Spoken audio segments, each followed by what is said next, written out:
For March the 17th, 2017, we talk about Torment, The Tides of Numenera, Nintendo Switch sales figures, and we ask you whether you prefer physical or digital games. Welcome to Level 188.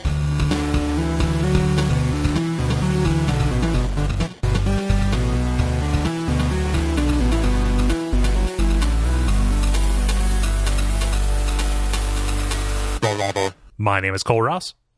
I'm Dennis Furia. I'm Jala Prentice. And I'm Ben Merkel. And you're listening to The Level. It's a podcast for people who love video games. Before we do any other kind of banter, I want to remind people who are listening that Duck Spring is going on. If you're listening to this on Friday, right now. Duck Spring runs from, let's say, 6 p.m. on Friday. Everything is crazy. Friday the 17th up through the 6 p.m. Eastern on the 20th. Go to Duckfeed.tv/Duckspring to see that. That is the event that is organized by, or the streaming event that is organized by Duckfeed community members, again, to support the Transactive Gender Center, and a bunch of us are streaming on that. Mm-hmm. Yeah, I'm streaming. I didn't get to represent last time you were talking about it last week, but yeah. I'm going to be streaming on Saturday from noon to 1:30, and that's Pacific time, which means for me it's 10 to 11:30 Central. So right now, like there's been a little bit of up in the air. Like I was requested to play Azure Dreams, but then that kind of fell through because my memory card data didn't end up porting over to the emulator right. So I'm possibly, if my connection will allow me to, gonna play Dishonored 2 New Game Plus High Chaos with Corvo. Oh, cool. And if I can't do that, then I'll be toggling over to either Hand of Fate or The Long Dark. So I will be playing one of those games on Saturday. So, yeah. I will play RimWorld. This is on Sunday morning at 8 a.m. my time or 5 a.m. Pacific. It's the breakfast shift. For a handful of hours. RimWorld is a game where I will probably kill a lot of people accidentally. But it's a cool and fun game. It's been a while since I've played it, and I think it'll be a fun game to talk over and to interact with chat over. Dennis, what are you playing? Yeah, I'll be killing a lot of people on purpose as I play. I guess they're technically minions. Minions aren't people. I'll be playing a game called Forced Showdown, which is like a arena brawler / deck building game. Yeah, which I absolutely adore. You have talked about this a lot.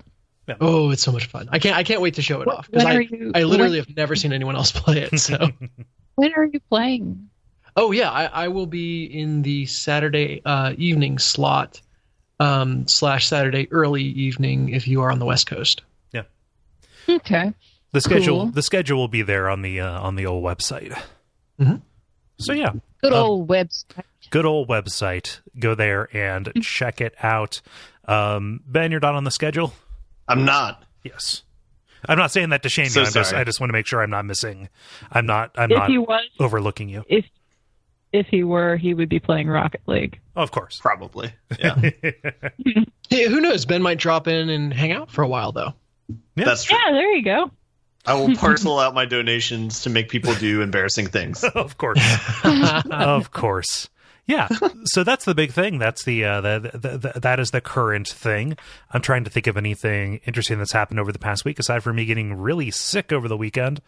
I have exciting news that's not involving sickness. Yeah, let's do that. Tell me that. So I ran the Spartan Sprint, which is the first of my Spartan races for my trifecta. I also just found out that I can raise money for charity. So after I finish the superhero run on April 22nd, the next race I'm going to be raising money for is going to be my Spartan Beast, the big one that's in October. So I'm going to have several months to raise money for charity. And I have not picked a charity yet. So once I register for all of that, it'll be after the superhero run's over with. I'll take a look at that. So yeah, that's cool. And then also I started Camp Gladiator. Camp Gladiator is a fitness, morning fitness, well, not just morning, afternoon, whatever, fitness group where trainers will meet up with people who are registered for Camp Gladiator, and they will run you through body weight and light dumbbell weight exercises as a group fitness class in various locations. There's it actually, I believe, was started in Austin, so over where Ben's at. And right now they have a cool special, which is why I started doing it, where like for this month, if you can pay $16 and then work out at any of the camps as many times as you want to go. And if you go to 11 camps in that month, then all you pay for that month is $16. And if you do less, they give you a discount off of the usual rate. But I mean, whatever. So because I work out a lot, that's kind of like, hey, I just get to work out in a group fitness environment for $16 for a month. So the group that I met up with this morning was really awesome. They are very friendly, super nice people, and everybody else that I know that's tried this out has said that everybody is just really cool. So it's kind of like my version of when Dennis talks about his CrossFit. So because there is a Camp Gladiator games, just like they have CrossFit games. So that's the thing. Oh, cool. And when you leave, are you a certified gladiator? Can you run the obstacle courses and fight with nitro? And can you kill people given that you are given the thumbs up? How many people can you decapitate in a minute? I'm already Spartan. I already ran my first Spartan race, so I'm already Spartan. So the gladiator part is just like an added bonus. It's a certificate. Yeah, there you go. So anyway, yeah, that's my news. It's all fitness related, but it's actually good stuff. Finally, I don't have a week where I'm like, bad things happen, guys. Yeah. Like, that's good. Good job. So regardless of which certificate, like it just means, you can hurt people with impunity. Yay! Yeah. Don't I do that anyway? I hurt many tables. Tables are not people. Yeah, tables are not people. In fact, I don't know. I think you might have hurt the table's feelings. We're going to hear from Petita. From what? People for the ethical treatment of tables. Yes, pet. Yeah. Yeah, no. The fact that you thought they were sentient beings and you were still so enthusiastic about flipping them, actually is kind of upsetting to me. It's a gladiator. I am violent and hateful. Yes. Yeah. Anyway. Yeah. Anybody else have any other banter type things? So this is my side thing. This is my mission to eventually play Zelda without actually buying a Switch. I have coworkers who are playing Zelda, and so I've tried to float the idea like, oh, hey, you should lend me the Switch for a little bit so I can play and beat Zelda real quick, and then I'll give it back to you. That didn't go over so well, right? But I found one of my coworkers. Yeah, I know. But I found one of my coworkers wants to play Horizon Zero Dawn. I can't think of any other words to throw on that are generic on this. But he wants to play that game, and he does not have a PlayStation. So I think the plan now is for me to get that game, play it and beat it, and then we can make the Switch, pun intended. And then I can do the Okay, that was a facepalm worthy pun there. Yeah, anytime someone says pun intended, it's bad. Would you say it is pun Nintendo?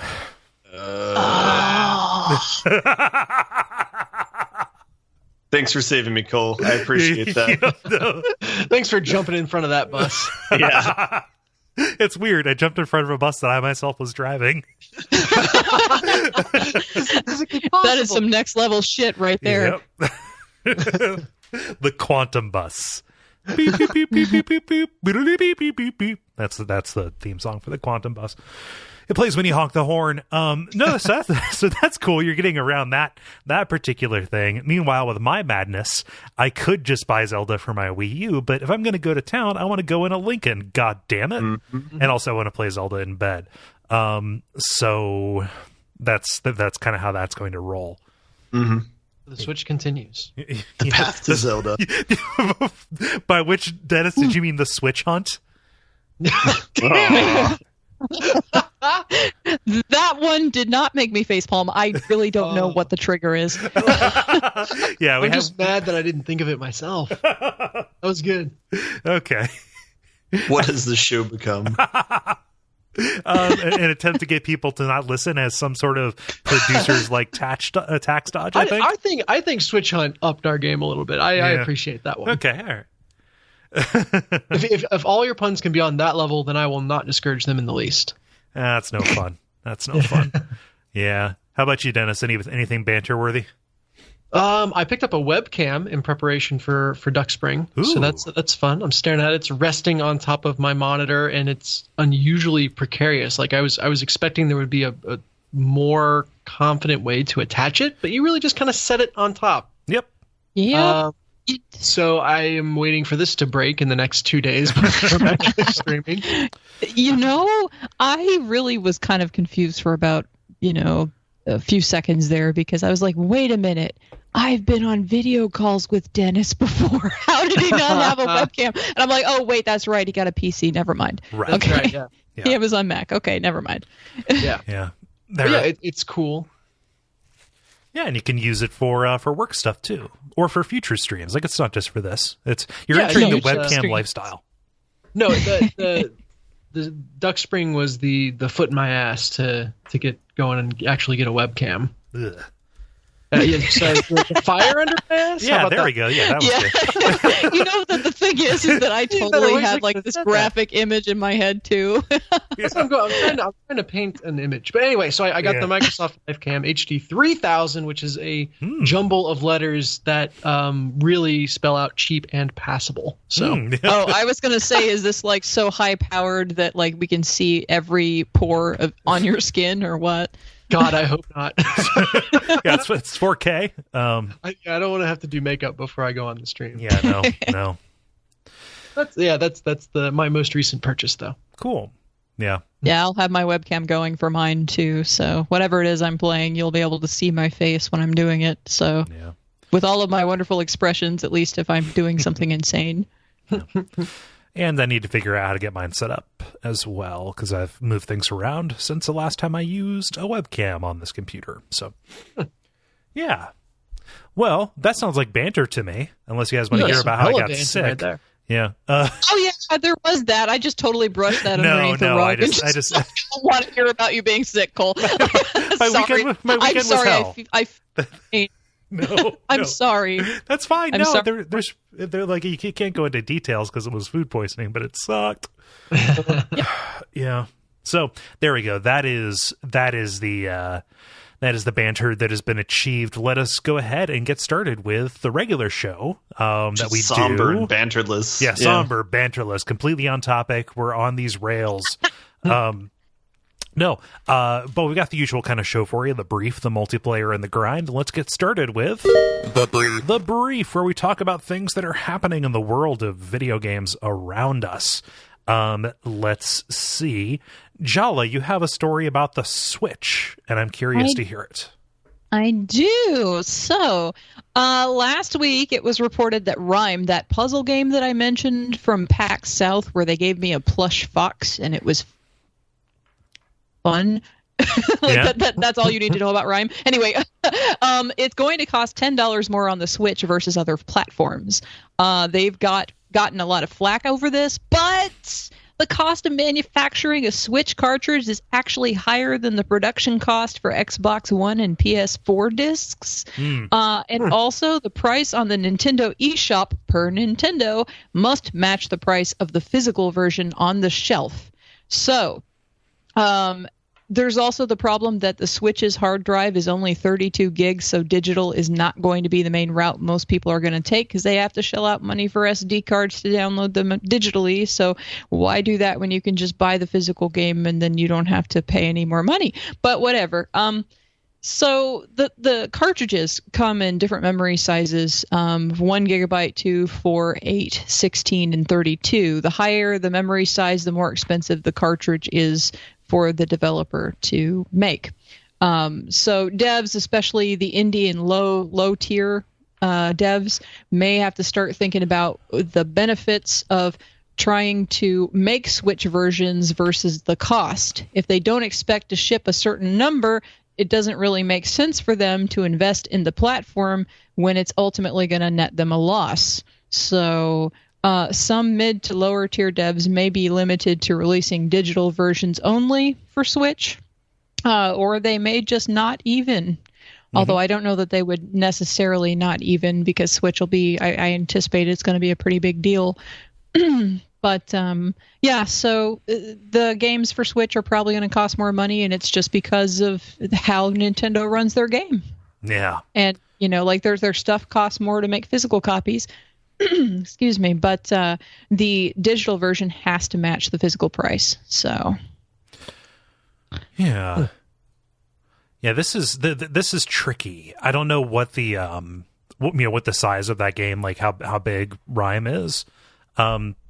A lot of these indie style publishers that we're talking about, they're being attracted to the Switch, because Nintendo is trying to get people, making at least that kind of push for some kind of third party thing, at least here at the start. They're being attracted there, but those aren't really games that had physical releases anyway. Indie developers without some kind of publisher arrangement, and like even then it was kind of like a telltale kind of thing if you consider them to be indie or not. Usually just went digital, and I don't know how common it's going to be for people to be operating a Switch without an SD card, or for people to be hitting that ceiling, which is admittedly incredibly low and shitty. 32 gigs is nothing. Yeah, right. Yeah, but at the same time, like if they're on the lower end of AAA, or not quite AAA, they're still going to be like, okay, how do we really want to release this on Switch or whatever, because it's going to cost them a lot of money to try to, make that work out for them. Yeah. So I don't know. There's no real guarantee about how that's really going to affect the game market for the Switch at this point. I mean, it just came out, but it's definitely something to watch and be aware of and understand. Like, if you have a Switch, if you're one of those lucky people that has one and you're playing it and you're like, well, why is everything $10 more on Switch versus everything else? Well, that's, or however much it's going to be, more than the other versions. Well, that's because it just costs more to make for the Switch. Yeah. So, because it is kind of a cartridge as opposed to being a big disposable DVD that you can buy for nothing. Mm-hmm. Yeah. Well, and it sucks though. Like what's upsetting is that you can't even make the digital version cheaper than the physical copy to just basically, run a limited physical copy and then just, sell primarily digital. You either have to be 100% digital or, it has to match price. Yeah. So. Yep. It doesn't seem like a good policy, but policies can be changed. Yeah. I'm saying that to Nintendo. Nintendo, you recognize policies can be changed, right? Yeah, right. Good luck on that one. Generally, in Nintendo's case, like 10 years after it would be relevant. Of course. Yeah. Maybe it's just every company has a finite amount of innovation, and they just blew it all on the console. Oh, no. We drained all our innovation juice. Yeah. It sounds like they need to listen to the pitch industries. Yep. They're innovative new age. I'm sad that they never got to the point of doing actual honest to God sponsored content. That'd be fun. Yeah. I have a story that's kind of related to this in that it is also about the Switch. I am skeptical that it's actually true. Because the numbers just don't add up. So this is some reporting that is being done on GameIndustry.biz, and it's collating from a bunch of different sources, including Superdata and Famitsu, and also a couple of statements from Nintendo itself, basically saying that Nintendo Switch so far has passed 1.5 million consoles sold, with most of those sales being accounted for in the first week that it was available. So system, as of the time that you're listening to this, has been out for about 2 weeks now. That is, I'm skeptical about that because based on the evidence I'm seeing in my own eyes, or with my own eyes, they only made about 4 of them. Yeah.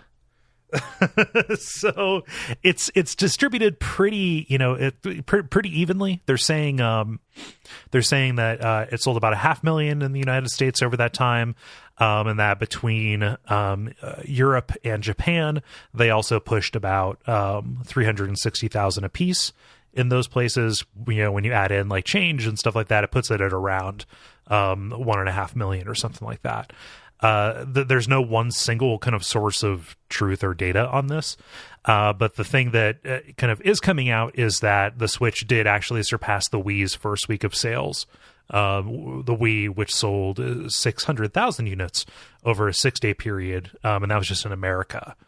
So, and sorry, did you say the Wii U or the Wii? The Wii. The Wii. Yeah, okay. The Wii U would not be impressive. The Wii is impressive. Yes. Yeah. So, and there's nothing saying that will actually lead to any kind of lasting success, because the Wii was scarce for 18 months after it came out. Like, it was a sustained kind of weird lightning in a bottle thing. I have no information and no data. I have trouble believing that they're going to have another Wii on their hands with this. It'll be nice and fine, but that should stop being the metric for success.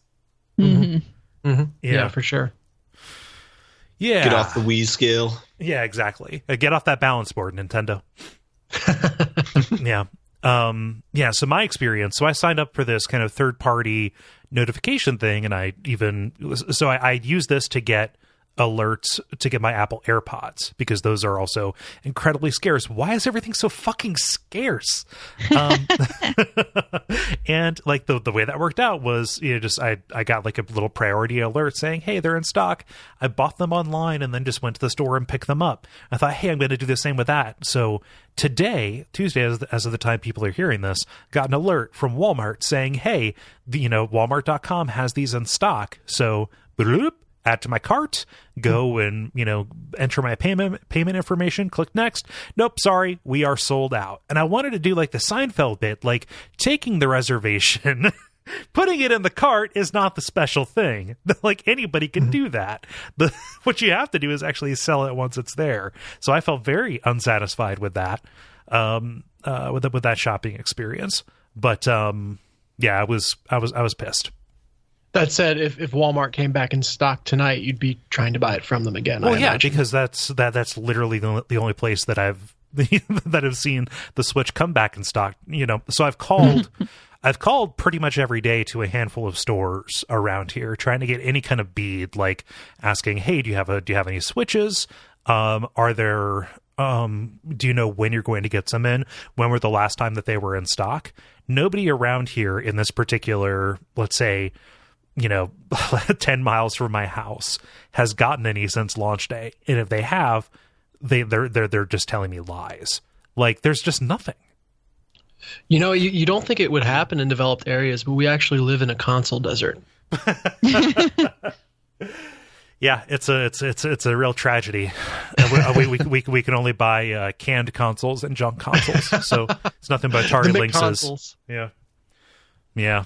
So that's just me venting at this point. Like, I want one of these things real bad. I would like to play Zelda. It sucks to hear people tell stories about that game. I want to have this thing, but I can't play it the way that I want to.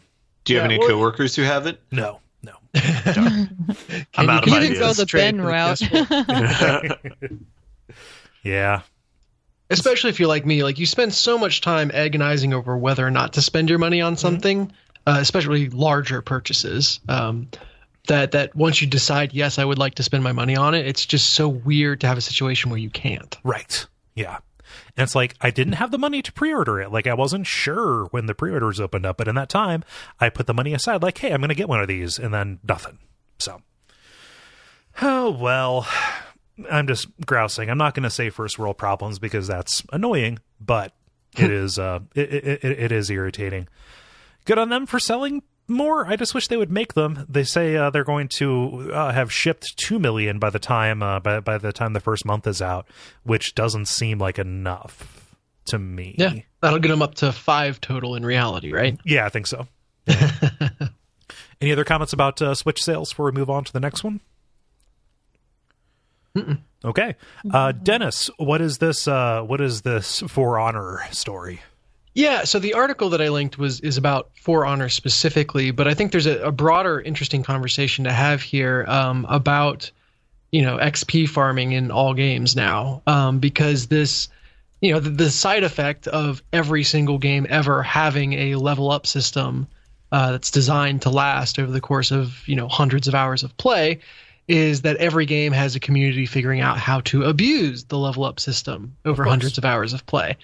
So For Honor, the melee brawler, was the latest culprit, where people were tying a rubber band around their joystick to have their character just consistently running into a wall, so they wouldn't be flagged as AFK. They could go through matches and get XP that way and level up even while they weren't playing. But it's really a larger problem. Overwatch just had trouble with their custom game mode, which, first off, let's give Overwatch points for being just so sweet and innocent and making a custom game mode that gave XP in the first place. Like, kudos to you guys for trying. That's really sweet. That's really naive and sweet. But of course, people immediately abused it. Basically they would find ways to make sure that the game went into skirmish mode, which didn't kick people and also gave XP. So Overwatch, the Jeff Kaplan has said he's turning off XP for skirmish mode, and they're eyeing just turning off XP for custom games in general, which I don't know how you couldn't see that coming. But all the way back to the loot caves and Destiny and all this stuff, wherever there is this persistent leveling system that's designed to last over the hundreds of hours that people put into these games now, people are going to abuse it. And I'm not sure that I've seen an elegant way to prevent it yet. Just have single player game instead. Yeah, I guess. Yeah. Play Knights of the Old Republic that has perfect leveling up system. Be completely antisocial. That is a wonderful idea. I don't know why I didn't think of that. It's working for me. Don't read into that one too much. Yeah. Jesus. Yeah, I mean, we've talked about this, just the degenerate strategy will always win. And it comes down to, is it the designer's problem for even making this so that the boring way to play it is the way everybody wants to play it? I don't know. You can only do so much when you have these systems, and that is an incredibly fatalistic way to look at it. But I don't know. It kind of seems unavoidable. Yeah, and they're handing out bans and turning off XP in select areas and all this stuff. So they're trying, but that all feels very reactive versus proactive. Yeah. Like I said, I haven't seen an elegant solution, so I'd love your thoughts on it. I mean, I'll bring up the story that I'm going to talk about in a bit, but Rocket League I feel does a pretty good job because even though there's XP and stuff, you're playing the game is inherently fun. You're not trying to level up or unlock any sort of thing. They give you items and stuff like that, but that's not really the point of the game, Yeah. Mm-hmm. Well, I don't think anyone is full-time AFK farming. I think what's happening is they go to work and set this up, and then when they come home and play it for real, they've got a couple extra dings that they can play around with, a couple extra hats or Overwatch skins or what have you. Yeah. So people are still playing the game for its inherent fun. It's just they've found ways to kind of cheese it when they are not playing. Yeah. Yeah. It's it's one of those things. I think you stumbled on something, Ben. The only way to solve this is to make levels or experience not really matter. Make it something that's not desirable, as a primary way to do this. But correct me if I'm wrong, but in Overwatch, your EXP just gets you cosmetic shit, right? It doesn't actually, it's not like a Team Fortress kind of thing where you unlock, different weapons or something by doing this, making your player more effective. But people still do that. People still do crazy shit in Counter-Strike Go and build entire economies, or at least they did around getting these different things. It's what I want to do is just mysteriously put some kind of electric box in the center of a town, and then just has a crank on it, and as people crank, a number goes up. Not once per crank, but just on some kind of algorithm, maybe make it change it different times of day, and just watch as people discern what that is, and then when it reaches the max that the display can count, the fucking world will end. No, what you do is eventually, after it starts off quickly and then slows down between levels, like everything does, and eventually gets to the point where people have to start putting quarters in to keep on cranking. Mm-hmm. And now you're rich for the rest of your life. Yeah. No, so the one I guess thing that approaches even a solution, and it's not even really a solution, it's just the nature of the game, is one-on-one multiplayer games with Hearthstone. Where really the person by doing AFK farming or what have you is not hurting anyone. Anyone who goes up against them is happy. They're giving away free wins, I guess. And that would be the closest to, making this less toxic or less annoying for other players is, if it's one-on-one, the only person that's losing is the person who's AFK versus the rest of their team. Yeah. I have to say, it's pretty amusing that a game called For Honor has a cheating problem.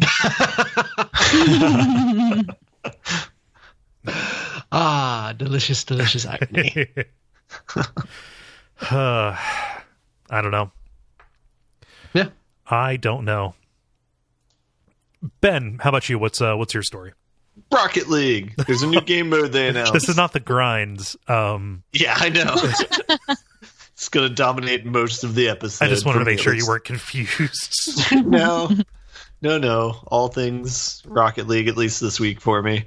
Yeah, they're releasing a new game mode. It's going to be free again because they seem to be a pretty cool company.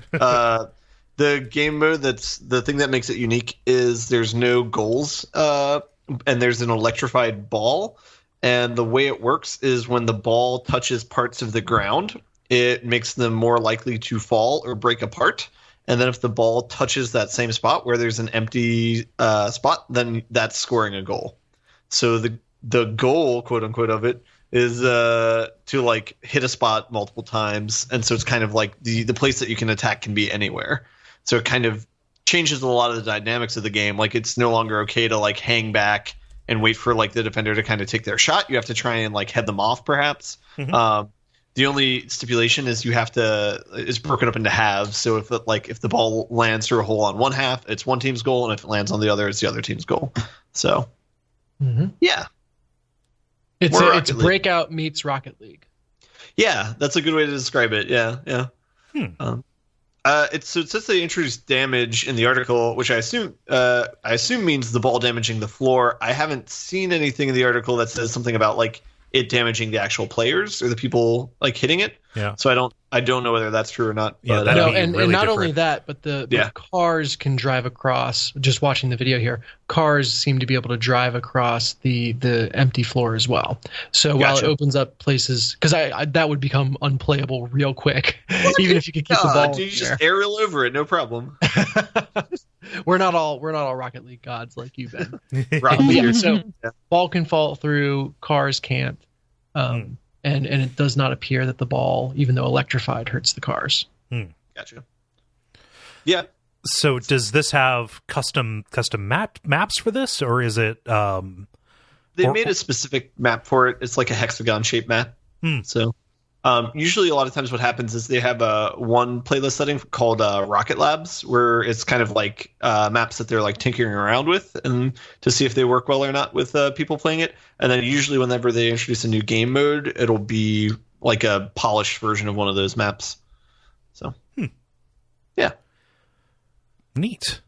Yeah, no, this sounds really tense, actually. Like, if you can take for granted where the goal is going to be, you can kind of count on the flow of the match going in a particular way every time. But like this, it sounds pretty chaotic. It's a movable target. Yeah. It'll be interesting. Thinking of the last mode that they introduced, was it Rumble?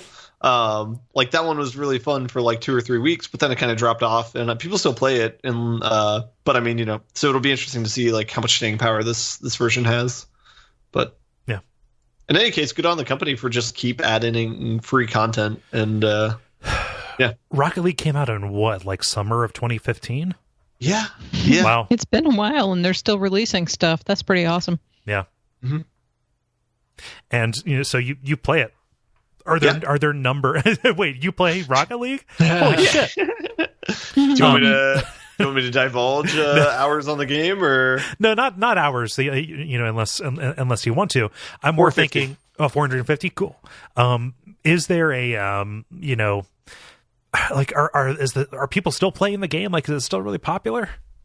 I think like at any given time, there's in the thousands of people playing, but I don't think it's to like the hundreds of thousands or anything like that. So, right.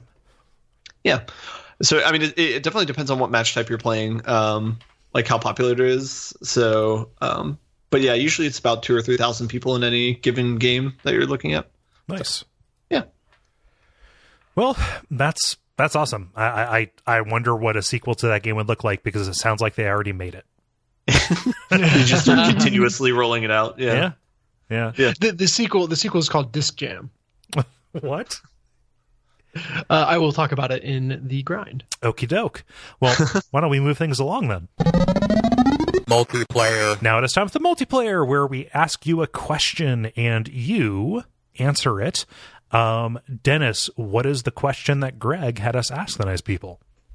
Yeah, thank you to Greg for another great question suggestion. Love when people write them in, because it means I don't have to do any thinking. So, no, seriously, it's really cool to have people contribute, both answering the question, but also contributing to the questions. But he suggested we ask about, in general, if we prefer having a physical or a digital copy of games, and specifically about how cost, convenience, and all that stuff factors in when making that decision.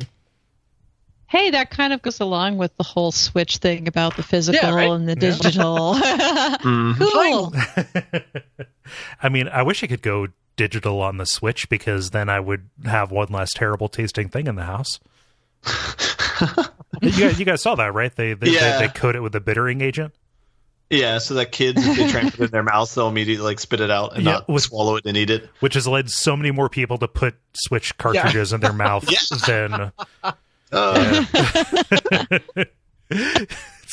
They might as well just put a skull and crossbones on it. Right? Mr. Yuck. Mr. Ick. Yeah, Mr. Yuck face. Yeah.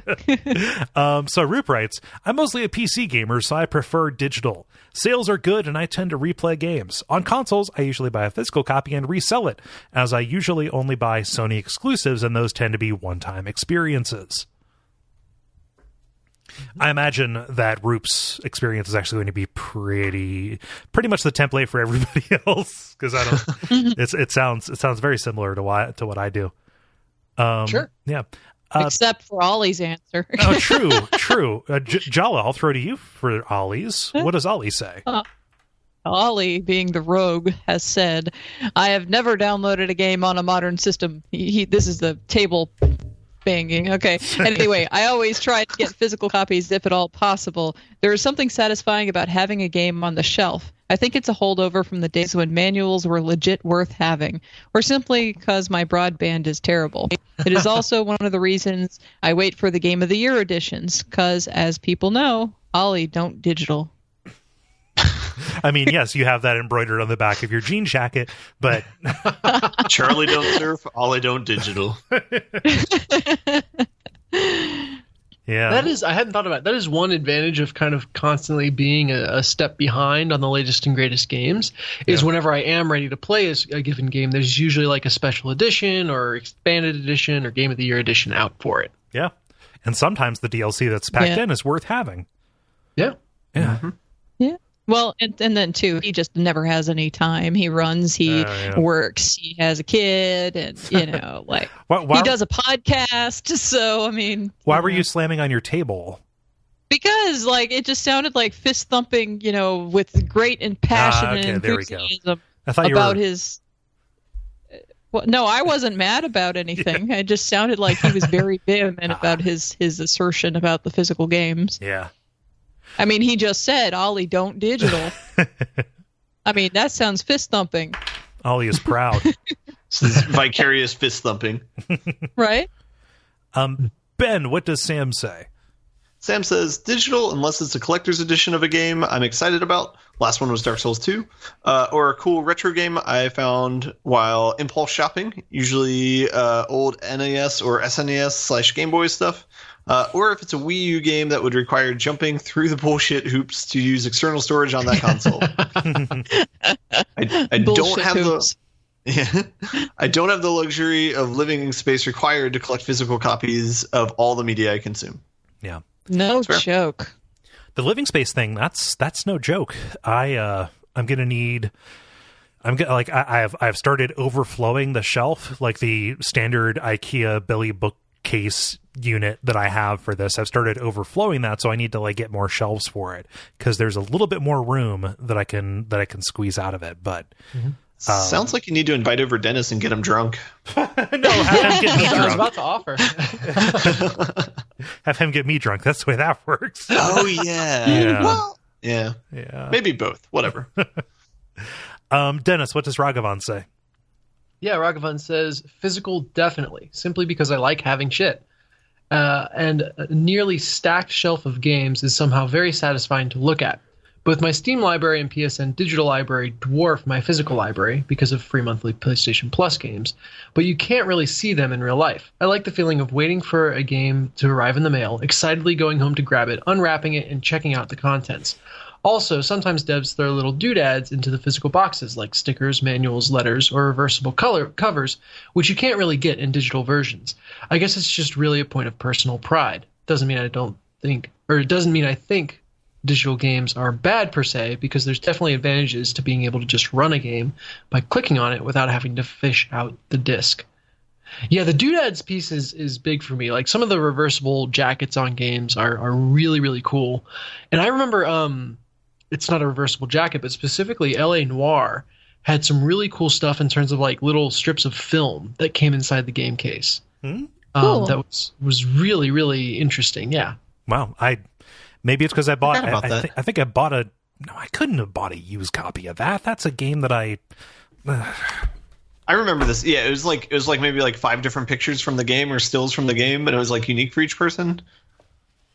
Something like that. I just remember. So I did buy it used, and I was surprised to see the guy like walk behind the counter, grab the disc, and then fish out like these little feelies that he put in the game case with it.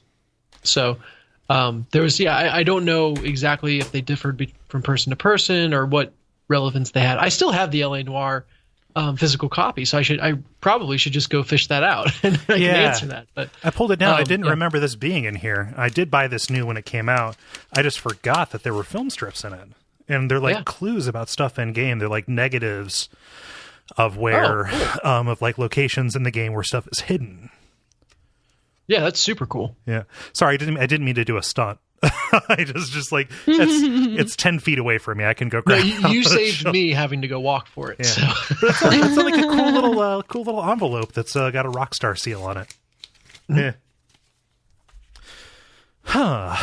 Let's see here.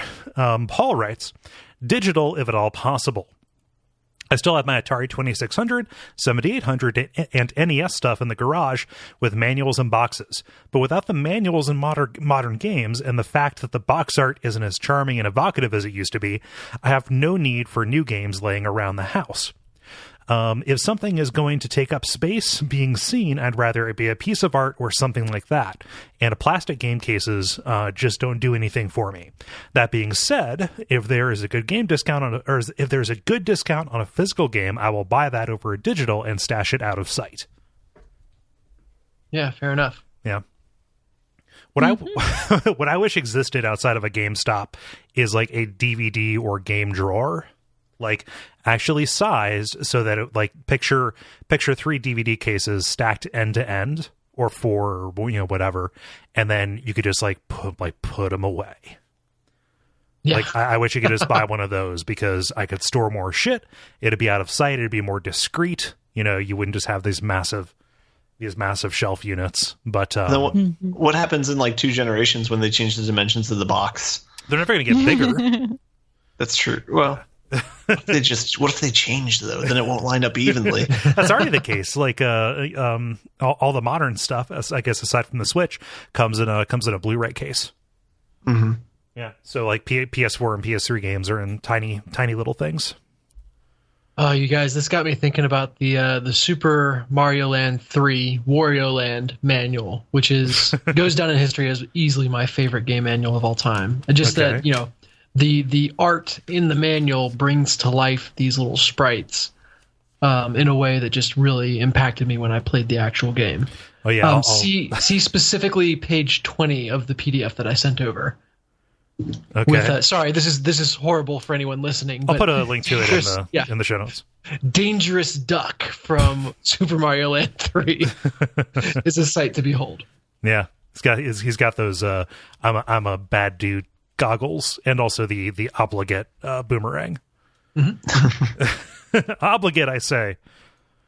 Let's see. Jala, what does Robert say? Robert says 800 plus Steam games and counting. Getting divorced and moving twice in the same year makes me want to get rid of the remaining hard copies I have left. I hear you, because I'm going through a bunch of spring cleaning right now myself, so I'm getting rid of some stuff myself. Yeah. It's when you got to sift between the really good games and the so-so games. Yeah. Yep.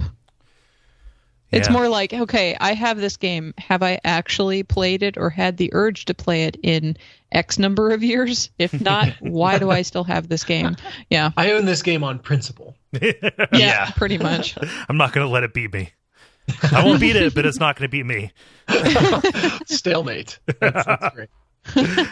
Ben, what does Greg say? Greg says from beyond the internet, these days I prefer digital copies as it's easier to obtain and you don't have to run the risk of misplacing the game. The myth the game publishers tried to feed us about cheaper costs being passed down to us ranks up there along with the blast processing. But if you're patient enough, everything goes on sale. I currently have about a dozen physical games compared to over 500 in Steam alone. I rest my case. It sounds like does this mean I have to go open up my Steam and see how many games I own? Because we've already gotten a couple of numbers here. Oh my God, is this like a race? I don't need that much in my backlog. I've looked at mine. I'm not proud of it. Yeah. So you say you rest your case, but it sounds like you have very few cases to rest. I don't know what's wrong with me tonight, guys. You're tired and it's all coming out, I guess. But that one didn't give me a face palm either. I'm trying to analyze. Okay, for the listeners, this started in the green room. I'm trying to figure out what it is that sets off my face palm trigger about puns, because it's not all puns that do it. You guys, I don't know. I think Kole is on fleek. How dare you? I don't know what that means. Neither really, but anyway, yeah. I don't know. I have 382 games in Steam. I just checked, so I'm way behind. But I have backlog on everything. So yeah, I've got 678. Some of that might be software, but yeah. Yep, and then there's GOG and a whole bunch of other stuff. It doesn't matter anymore. Nothing matters anymore. Let's move on. Yeah, nothing at all. Nothing at all. Damn, I only black. got 79. I'm keeping it clean here. Oof. Yeah, you are. Dennis, what does David say? David says, shit, just skipped the wrong way. There we go. Digital outside of collector's editions. I'm not attached to a piece of plastic, and often physical games still make you download a ton of data anyway. That is a really good point, in that the day one downloads are kind of out of control. Yeah. I never plan on playing a game the first time that I put it in. It's never going to happen. It's very true. Yeah. I'll get a game in on a shipment, and then it's 4 p.m. I've got stuff to do. I'm obviously not going to put this in tonight, but I'll put it in first thing in the morning and then go eat breakfast and then sit back down and say, no more patches. Yeah. I actually crashed Horizon Zero Dawn the first time I tried to play it, because I did just that. I had set it to download via my phone. Yeah. And so I got home at midnight after a business trip, and I just went over to the PS4, turned it on, and started the game, and it came up to the select your language option. I was like, oh, no download. Oh, I guess it would have, it's digital. It wouldn't need. So I went to sleep and came up the next day and tried to, click through the menu, and it just, for whatever reason, didn't know how to go into rest mode or stay on that screen for a long time. So I had to shut down the PS4 and restart. Yeah. Apropos of nothing. Of basically nothing. Yeah. Basically nothing. Mm-hmm. Yeah. Tim writes, honestly, I'm paring down my physical collection to just the games I have nostalgia for and using the proceeds to get more digital devices, such as a PS Vita, a Switch, or a PC. As Robert indicates above, being an adult makes stashing physical toys a chore, and unless it's a must-have ornament for my shelf, it will likely just get stored in a box to save room in our tiny apartment. As for price or resale, physical games go on sale more often to maintain their value for resales. Steam, GOG, and Humble Bundle have great prices, but rarely do they have sales for consoles. Plus, once you buy it, you are stuck with it. It's a balancing act on what I buy. Yeah. I don't know. Every time I've sold back a game, I've regretted it. I can't think of a single, PS1 game even that I sold for 5 cents that I would not rather have just to have. Yeah. I'll counter that with I sold Advent Rising and then paid a couple of bucks to buy Grand Theft Auto, and that was the best decision I ever made. Holy shit, it's been forever since I thought about Advent Rising. Yeah, I know, right? Yeah. For reasons. I think Orson Scott Card was involved in that or some shit. Yeah, it was very bizarre. Huh. Yeah, I haven't traded something in. I think the I didn't do it again after I got a terrible deal. I traded in Super Paper Mario and a couple of other Wii games to get Super Smash Bros. Brawl, which was fine, but I really wish that I had Super Paper Mario still. Mm. Yeah, exactly. Because I'm one of history's greatest monsters who really likes that game. So, Jala, what does Michael say? Michael says, I bought digital games for most of my life because of the convenience. Recently, I started purchasing all physical copies. I did this to fuel a small lending circle of games to support the single moms in my company. That's awesome. Working in restaurants, they can't always afford games for their kids. If I'm going to buy games anyway, why not share the love? You're awesome, Michael. I mean, we already knew that before, but yeah. Yeah, that's that is a huge plus for physical, because I don't know, I have a lot of games that I've just straight up lent or given to somebody, usually Gary. Just kind of yeah, I'm done with this. Go ahead and just take it, whatever. But yeah, that is a good thing. If you're not going to resell them, think about those physical copies of games that I just mailed out to people who left us reviews. Mm-hmm. And I wrote all over them. Not everybody's in a position to say hey, here's Final Fantasy 13 for the Xbox 360. Go nuts with it. But it's I wouldn't have been able to do that if I either got that digital or just sold it. Well, and then too, I was thinking about that thing about PTSD that I mentioned a few episodes back, and they take donations. One of those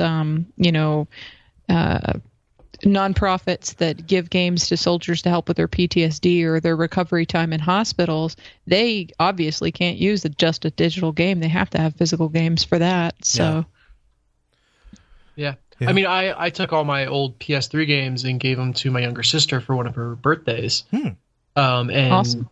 So that means she's playing through the Uncharted series and Mass Effect 2 specifically. It's really weird because she's playing through it for the second time in a month. She absolutely ate the game up.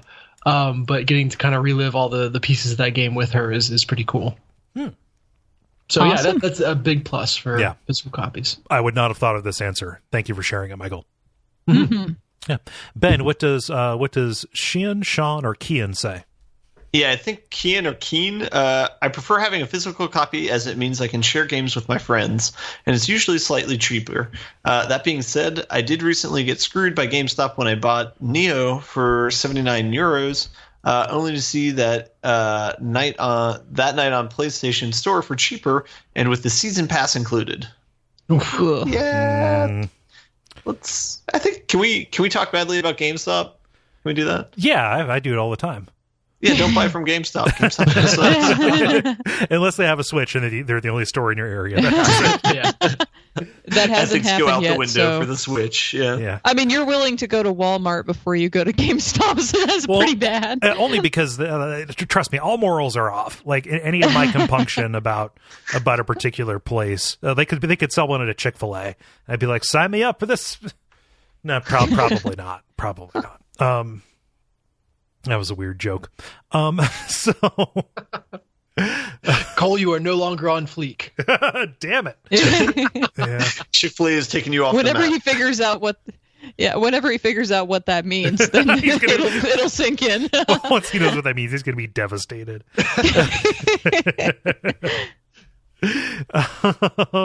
But yeah, it's a matter of that. I wonder how Sony sold it for cheaper. because that's a relatively new game. Not sure if it was on sale. Blah. Javier writes, I prefer having digital copies of my games because it doesn't add to the pile of boxes that contain all of the games of consoles past, unless it's a neat collector's edition for something that I really enjoy. For example, Metal Gear Solid 5, I still find joy in finding creative ways to pose Big Boss's hand. Oh, yeah. Yeah. I didn't realize they sold it with Big Boss's hand. Yeah, I feel like Everybody we needs a piece of mentioned boss. that Yeah. on the podcast, maybe. Yeah, it's a hand in a box. The boss in a box. Yeah.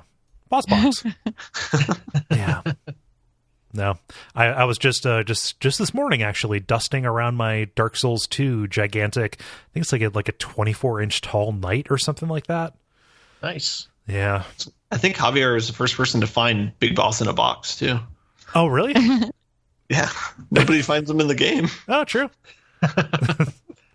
Let's see. Jala, what does Jeremy say? Jeremy says, I was once a diehard supporter of physical media, but then I moved a metric crap ton of books, movies, and games from Houston to Phoenix, Phoenix to Dallas, and finally South Dallas to North Dallas over the span of 3 years.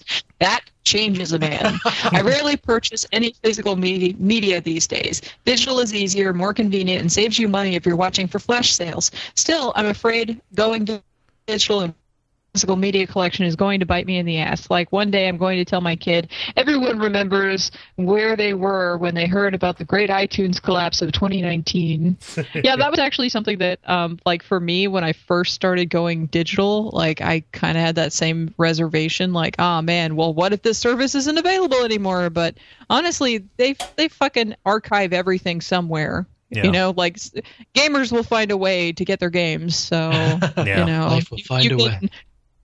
Yeah, they will find a way. So you don't have to worry too much about that, I don't think. Yeah. Also, he's in Texas. Somewhere up there. So You got yeah. a strong presence here. Yeah. If my map is any indication, yes, there is. Yeah. Let's see. Ben, what does Phil say? Phil says, it depends on a few factors. Normally I can get a better price on a physical version, but if it's something I find myself wanting to randomly pop in and play, like Diablo or Destiny, then I prefer to try to get it online if I can.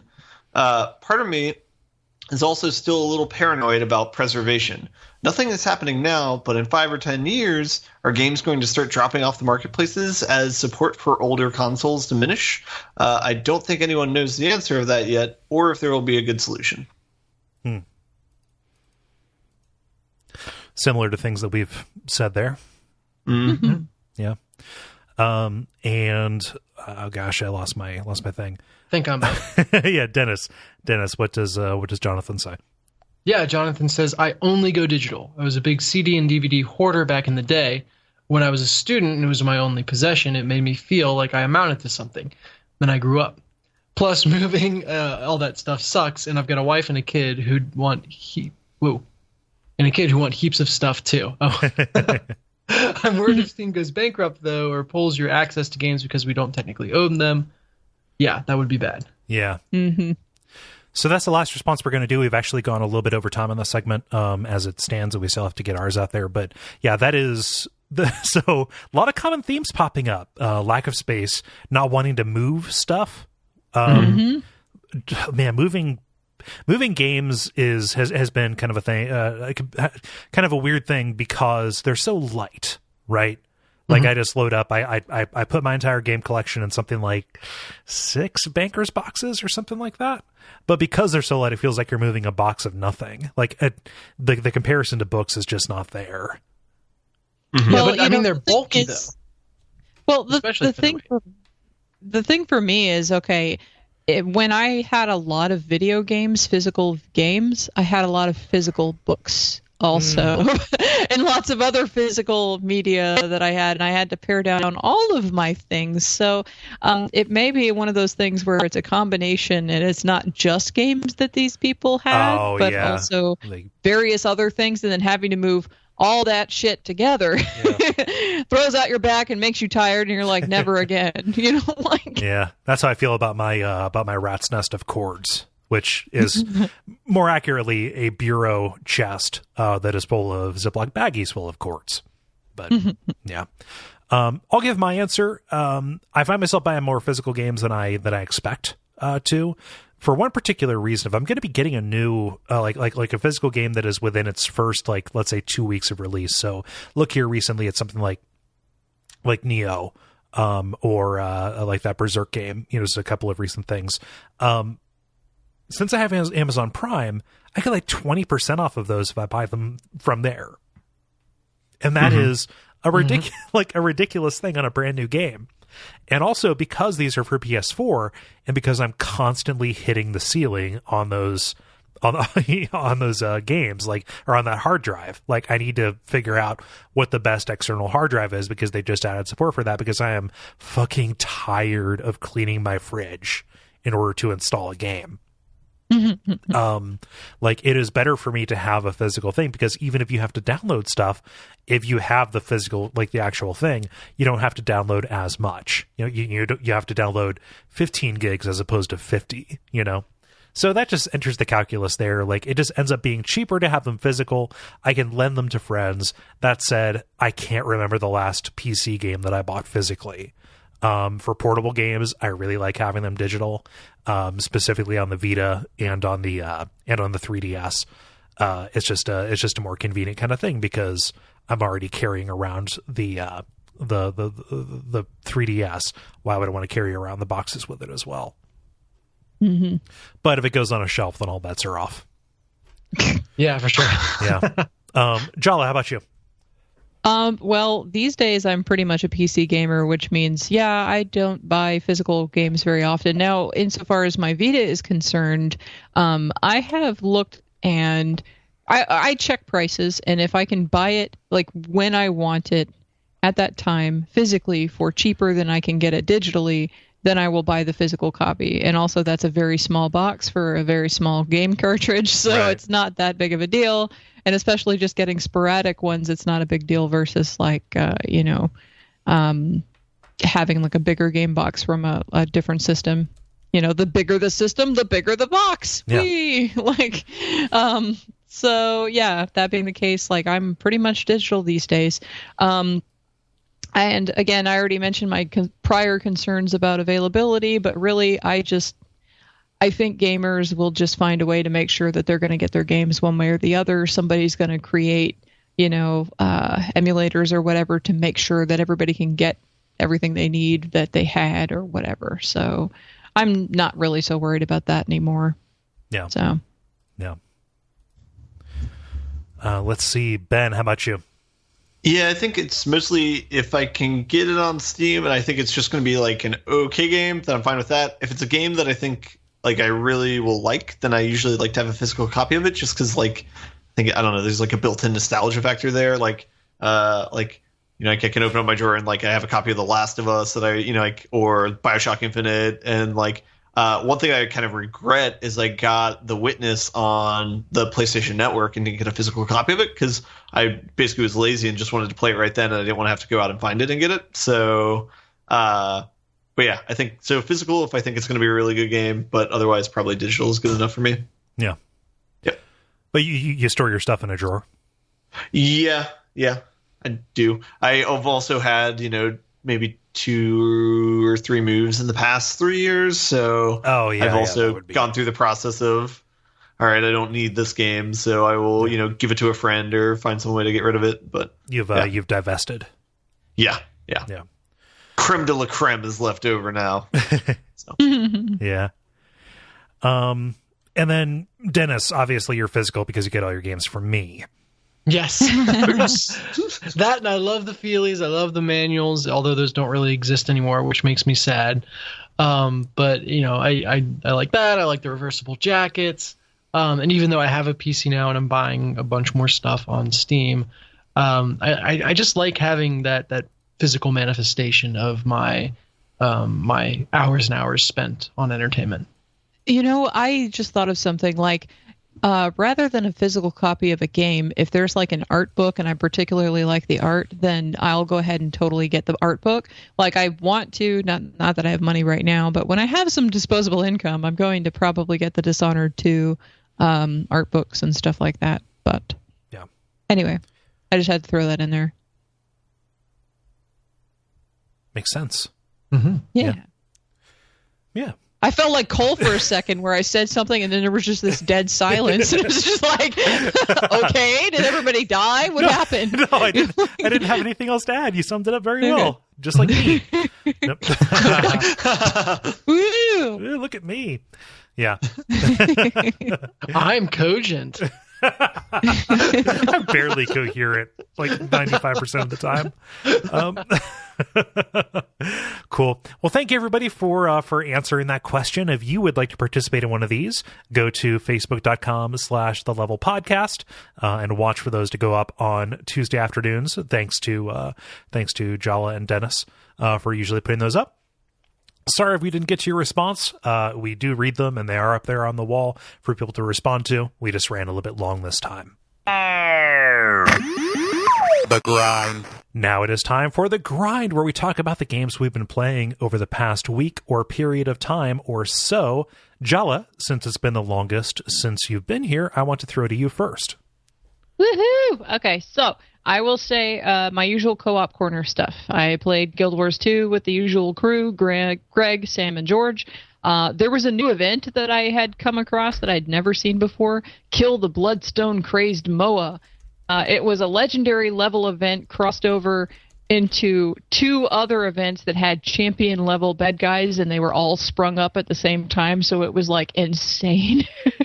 And this was like in a lower area zone, and I was playing with the guys, and like other than Sam, like George and Greg both were still rolling in really low B armor, and just they could not do any damage to this thing. It was really a lot of fun as much as it was difficult, and so it kind of gave them a taste of how some of the later zone bosses are. So that was a lot of fun, and right now we are rolling up on the point where we're about to start the Ascalonian Catacombs. I think if we can get George up to the right level, then we will probably be playing that this weekend. So yeah, that's a thing. I played Vermintide with Sam and David, and I don't know, probably some other people. I don't remember anymore. Sorry if I forgot you. And then also I played Portal 2 with Tim. So Tim, you're starting was up at a new. Tim was online, and he's like, we should play a game. And I was like, okay, sounds good. What do we have that you want to play? And so we listed all the games, and he's like, Portal 2. And I'm like, why not? Because Portal 2, Guild Wars, and like Resident Evil 6 are like the things I keep playing with people. Yeah. So yeah. You got down to a science. So yeah. Yeah, so we had some fun playing that. So that was good. And yeah, so that was Co-op Corner. The other thing I've been playing, I've only been playing one other game, and it's been taking up whatever game time I've got. Torment, Tides of Numenera. I said last time that I was on that I was excited about it, and I downloaded it. Well, I started playing it like right away. I'm only about 10 hours in though, because I'm busy, but right. I have gotten some stuff done. And, you know, I said before, I loved Planescape Torment, and I played it after listening to the WAF episodes about it. Oh. So that was actually how I was introduced to it. Like, I'd seen the art for it before, and I said, that's ugly as shit. I really have no appeal. Like, there's no appeal for this game to me, even if it's a D&D game.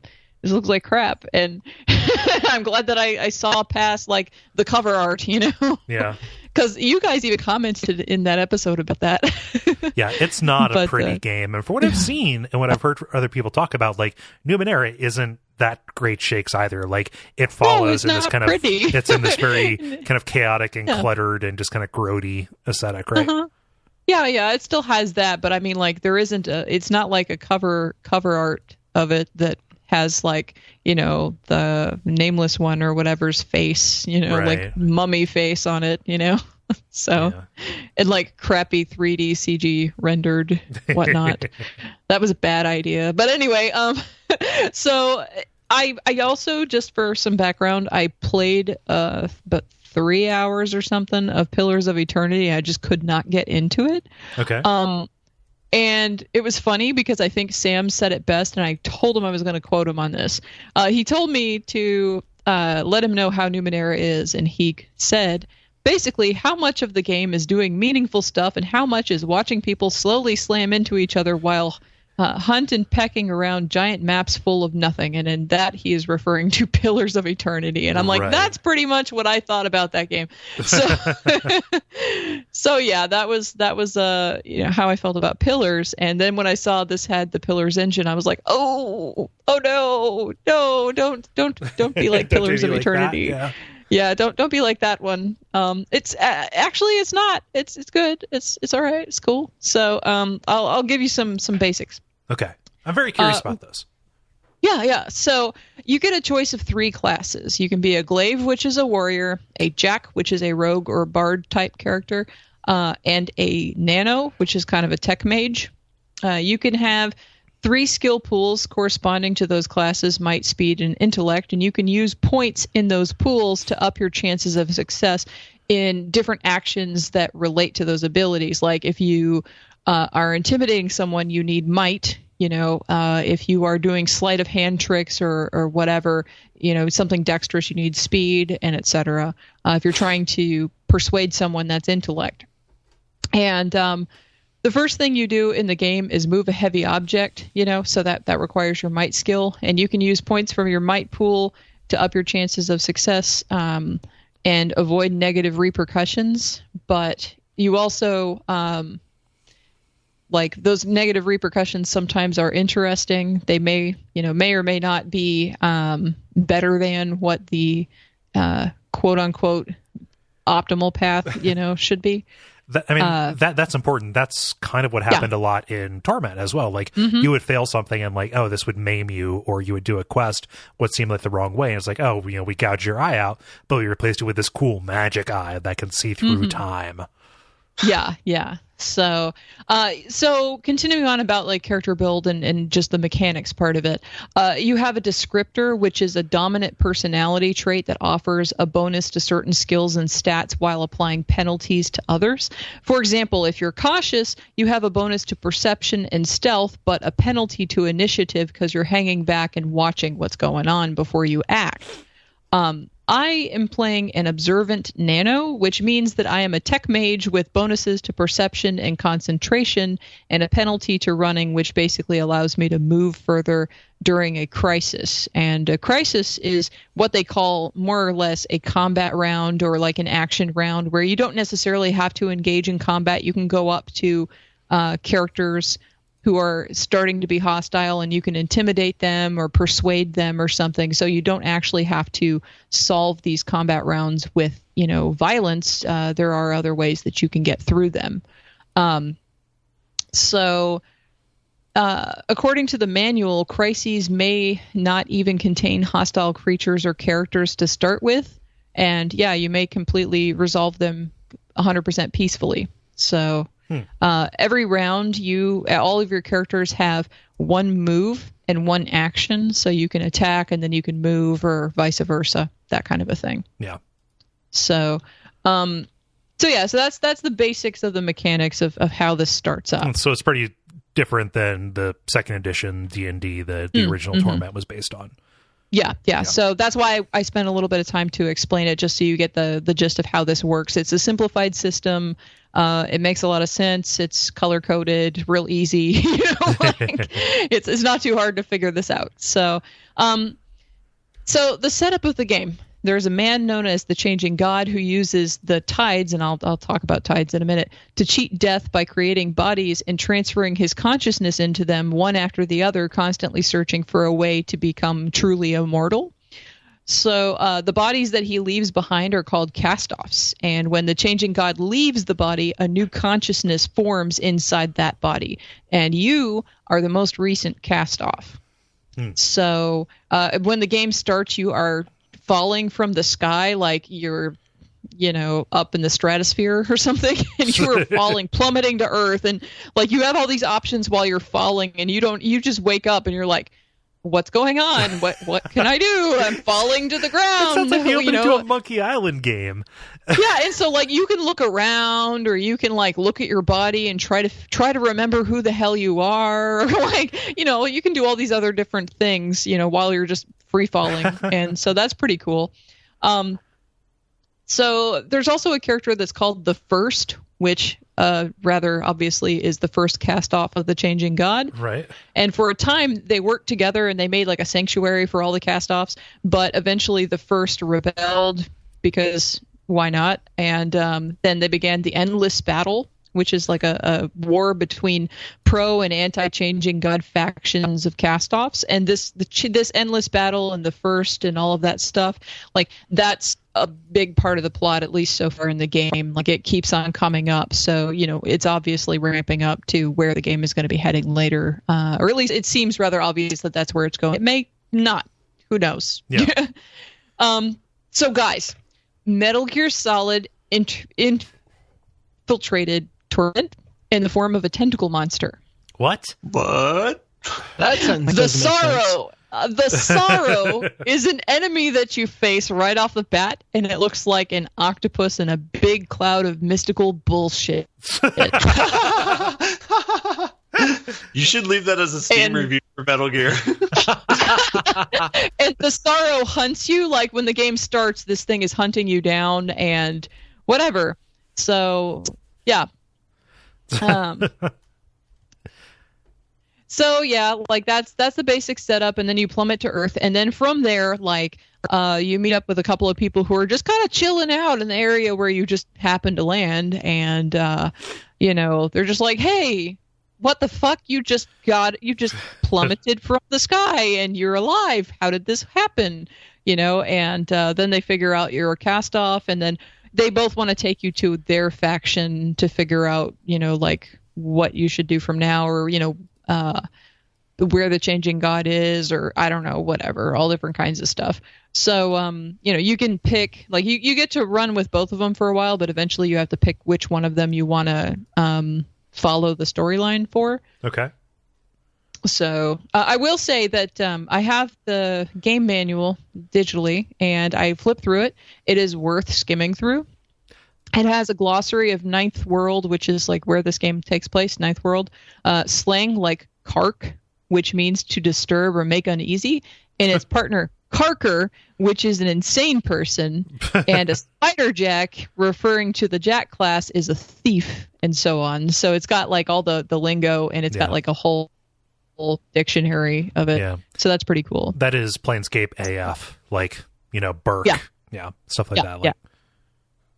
Yep. So some tips from the manual is, of course, that dying is not always bad. Some characters are actually more willing to talk to you if they see you come back from the dead, and they're like, whoa, shit. So that's pretty cool. Of course, sometimes failures are more interesting than successes. The game is designed for multiple playthroughs. You won't see everything. You can use certain items or abilities even during conversations. So that's an option as well. And because I backed the Kickstarter for all the digital rewards, I have 6 novellas, a comic, an art book, a retrospective, a strategy guide. Jesus Christ. I have all this shit. And also the strategy guide, I opened it up because I had to open up everything and just look at the first couple of pages. Of course. It's awesome. It has a spoiler warning. What? You think? That's pretty great. I mean, I guess you can write a strategy guide without spoilers, but that, like, for an official strategy guide, I would hope that they tell you what's going on. I would hope that people would understand what they were getting into. That people would know what a strategy guide is. Yeah. But I've seen that. I forget what guide it was that had like a spoiler section where the outer pages of like, hey, this specifically talks about the ending. They were perforated together. So it was like a section of the book that you had to rip open to see. Breaking case of spoiler. Yeah. I mean, obviously you can't do that with a PDF, but yeah. What didn't the original Myst have like some kind of guide in it where it was like open these documents only if you're completely stuck? I don't know. I do not remember that. I seem to have a vague recollection of that, but I don't know if it's real or if I made it up or if it's some other game. I cannot verify that. Yeah. So Just open it up and it says, ha ha. Quick question. So I've got a question about this, specifically the story stuff. It may be elucidated in the materials. God help me if I ever have time to read a novella. So I know nothing about Numenera as a like a campaign setting. Like a cool thing about Planescape is that it is just a mashup of all of these things that I already know from Dungeons and Dragons, and that, probably contributed at least somewhat to my immediate and quick enjoyment of this, because I understood the language of it. Does the game do a good job of kind of explaining what the Numenera setting is all about? Because I honestly had no idea Numenera existed until this game was announced. Yeah, I would say so. I mean, like, it doesn't... It kind of introduces stuff, via, like, these people are mentioning this thing, and then your character is, like, FOB, I mean, completely brand new, fresh off of, falling like a star from the sky, and, like, doesn't know what's going on. So, is just like, what? What does that mean? And so, like, I mean, they have places where they can explain everything, but you can also kind of infer from what they say without them even going into detail, what's going on. It's pretty clear, at least to me, what's going on. And, like, they explain what the hell a Numenera is in the first place, because Numenera are basically artifacts from other worlds or other time periods that are just kind of collected. It's like flotsam and jetsam from, different worlds and different times and things like that are just, like, everywhere. And a lot of people don't know what the hell these Numenera do, and nanos basically specialize in using these things. Yeah. Like, there's there's specifically like nanotechnology. Like, this is a high tech mixed with low tech kind of setting. Well, and then too, with the high tech stuff, like, not everybody knows what the hell any of it does. So they're just like, I don't know. I mean, some people have a pretty good idea, but I didn't mention, I said I was going to talk about it, the tides. Yep. So, tides are basically currents of urge and emotion that are kind of like in the Jungian psyche, like the collective unconscious of humanity. And so, entities are able to perceive these tides and manipulate them. Most notable of those people who can manipulate it being the changing God. And, by manipulating these urges that all of humanity feel around him, he's able to change history, change the course of events to his will. Yeah. And so you, as a cast-off, you have the capacity over time to learn how to manipulate tides as well. And, there's a title rating that goes, that basically pops up depending upon what your choices are in the role-playing sections. Okay. And, basically certain actions will lead to one tide or another going up or down. And you have dominant tides at any given time. Like right now I'm rolling with gold and blue. And I'll explain what they all are. The blue tide is wisdom, enlightenment, and mysticism. Red tide is passion, emotion, action, and zeal. Okay. Indigo is justice, compromise, and the greater good. Gold is charity, sacrifice, and empathy. And silver is admiration and of power and seekers of fame. Basically, you want to be remembered. Okay. So yeah, those are the five main tides, and that's basically the equivalent of the good and evil system in this game. There's not really a good and evil system. There's just tides. Right. So it's 5 different meters to keep track of. Mm-hmm. Yeah. Mm-hmm. And they go up and down according. And there was one point where I was playing and I was mad because there's this quest. Yeah, Dennis is laughing at this. I was ranting in Slack for a brief minute. So there's this place where you have the option of taking this orphan child back to the slaver who had her, or you can leave her there or whatever. Well, I was doing this quest and I was trying to find a way to not have the kid in my party, but also not give the kid to the slaver. Okay. And it just didn't seem like I could find a way around everything. Like I could fight the slaver and get the kid, keep the kid and everything, but then the kid was stuck in my party and I didn't want the kid in my party. I wanted to have the other dude I had before in my party, and I got really mad about it. And then, anyway, Kyle from the Slack, he was like, oh yeah, there's another couple, I think you can give the kid to them. And I'm like, oh, okay, cool. Then that calmed me down, because I was like, I'm so pissed because basically I've been rolling with, like I said, the blue and the gold tide. Well, the gold tide is like charity, compassion, empathy, whatever. And I've been pretty charitable, compassionate, and empathetic, except I don't want this kid in my party. I don't see how having this kid in my party is a good idea. It's an orphan who has like a head trauma. Like, I don't want a little kid with head trauma following me into battle. This does not sound like a good idea to me. Yeah. So anyway, like that was a thing. So I got mad about that. I didn't get quite table flipping mad, but I did get irritated for a minute. But yeah, people have been able to see. Mad? Yeah. Well, so, no, that's what monkeys do. Gross. Yeah, but so I've been tossing up some screenshots of some of my adventures and what they make me think of and all of that stuff, and people seem to have been enjoying those on my Instagram / Twitter / whatever. So there's one alien called Snurf, and he's obsessed with reproductive processes of other species because his own species cuts off a limb which then grows into a new person. So he lost his arms, and then he replaced them with biomechanical ones, but then that was seen as forsaking his children, and he was cast out. And so, and that's why he's like in the middle of Human Town now.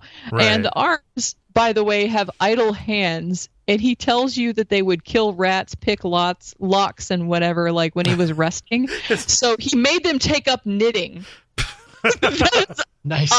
Yeah, I'm that's way the into most that. evil thing you could do.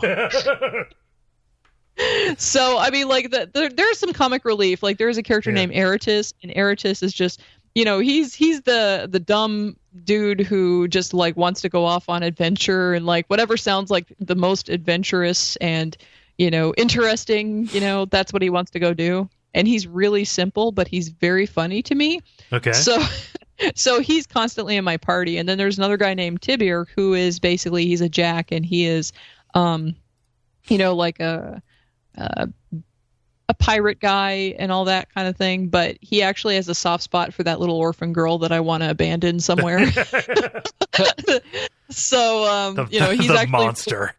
Yeah, well, he's the pirate with the heart of gold for the little kid and all of that stuff, but he's really funny. Like one of the ways you can solve the slaver issue is like you can give the kid back to the slaver, and then to get the kid back from the slaver and back into your party, basically Tibir says that he will screw the pirate lady who has the kid. And, he's like, well, if you're not fully satisfied, you can take 2 inches of skin off of any you want. And then like the dialogue after that, when she's like, yeah, okay, here's the kid. Bye. Okay, we're leaving now.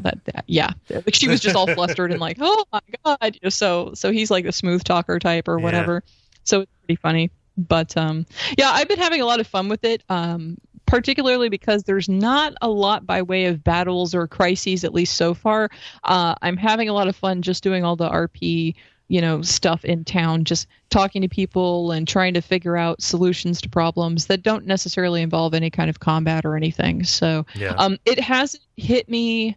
I forget who said in Slack. I don't know if it was Kyle again, but it hasn't hit me as, with this, oh man, profound, this is the best game ever yet. Right. But then again, I'm only just so far into it. Like it may be one of those things that builds up steadily. Like it's definitely not boring. I've been having a lot of fun with it, but it hasn't just, made me go, oh man, that was so great yet. I mean, like, so Torment, you spend, Planescape Torment, you spend the first like 2.5 hours in a mortuary. Yeah. Like, and that didn't exactly get off to a rip roaring start either. Like it was only once you uncovered a lot of the mysteries. Well, I think part of it too is that I just don't know enough about all of my companions yet to really be like, okay, some of these companions are really awesome. Like I like Eratus, he's funny. Tybir is probably my favorite character right now just because he has more depth to him. But like there's not a Mort, There's not an Anna, like Mort and Anna and things like that. They were just like they really came out of the screen at you, in a way that these characters have not yet. So I mean, like I'm waiting to see what happens with it and like, how the characters develop and everything. I mean, they're not, again, it's not that they're boring. It's not that I'm, dissatisfied with the game or anything, but it hasn't been just like, oh man, that's great night. Yeah. So. Yeah. I mean, it's a little bit of the Wii Switch problem, right? Like you're judging it against what a lot of people consider to be one of the best written games of all time. Yeah. So that's part of it too. And that's why it's kind of like, I don't have a problem taking this game on its own terms as it is. And, thinking, fond memories of Planescape Torment and, going, this is really reminiscent of that, but it's not that game. This is not that game. I'm not anticipating them shoehorning it in to be that game updated for a modern system. Like that's not what I'm looking at. So I've been enjoying it. And I'm looking forward to playing more of it. That's going to be probably what I'm going to be camping out on until I finish it. So you did not care for Pillars of Eternity whatsoever. What does this do differently that specifically avoids that problem? Because I had no interest in Pillars of Eternity whatsoever. Well, Pillars of Eternity, for one, is a lot more combat focused, and at least it seemed from the bit that I played of it, it seems more like, it's more combat focused. It's trying to be more action oriented, and it's not doing so much by way of the role playing aspect. This game is very, very much a role playing game, and it makes me feel reminiscent of the times when I did have the capacity to play tabletop games. I don't these days, but Oh, and I suppose I should mention that too. Kyle, who said that this game hasn't really struck him as being super, super awesome just yet. He also plays a lot of tabletop games, according to what he said, if I'm remembering correctly. So I mean, like, for him, he's like, I could just play a tabletop game. I don't need to play a computer game that emulates being a tabletop game. But for me, like, I haven't played a tabletop game in a very, very long time, years. So, for me, I'm just like, oh, this is great. I love it. So, shoe fits. Yeah. But so it's a totally different level than what Pillars of Eternity was for me. Like, I just didn't get into any of the story stuff with Pillars of Eternity. It just never grabbed me. And then just the action stuff seemed more of a slog than anything to me. It just wasn't fun. It was just like I was waiting for something exciting to happen. It just didn't happen. So Torment, Numenera, it starts off on a really interesting narrative beat, and it just kind of keeps going, and then like it turns you loose in this town, and there's all this stuff to explore, and me with exploring. So, and there are a lot of different consequences. Like, you think you might be doing the right thing. Like I won't go into detail, but there is a situation where you can save a particular creature, and if you do, then it ends up killing multiple other people just because of the escape route or something like that. And so, that always feels bad you that creature, but then like there's penalties, there's other things that happen as repercussions, because the ripple effect. I mean, this affects more than just that one creature. It's not an isolated incident. So that's one of the things that I appreciate about this game, because a lot of games is just kind of like compartmentalized side questing, and this doesn't feel like that. Yeah. No, I'm very excited about this. I want to make sure I can dedicate attention to it before I start it. But how many hours is the game? I have no idea. To how long to beat? Yeah, I think it says something like 30, but I mean, I probably play it a lot slower because I look at everything and think about stuff. Yeah. Whatever. But this says 30 hours for the combined score, Whereas Torment, it is 49 hours. You can get Torment for $10 on GOG, meaning that Tides of Numenera is dog shit and nobody should buy it ever.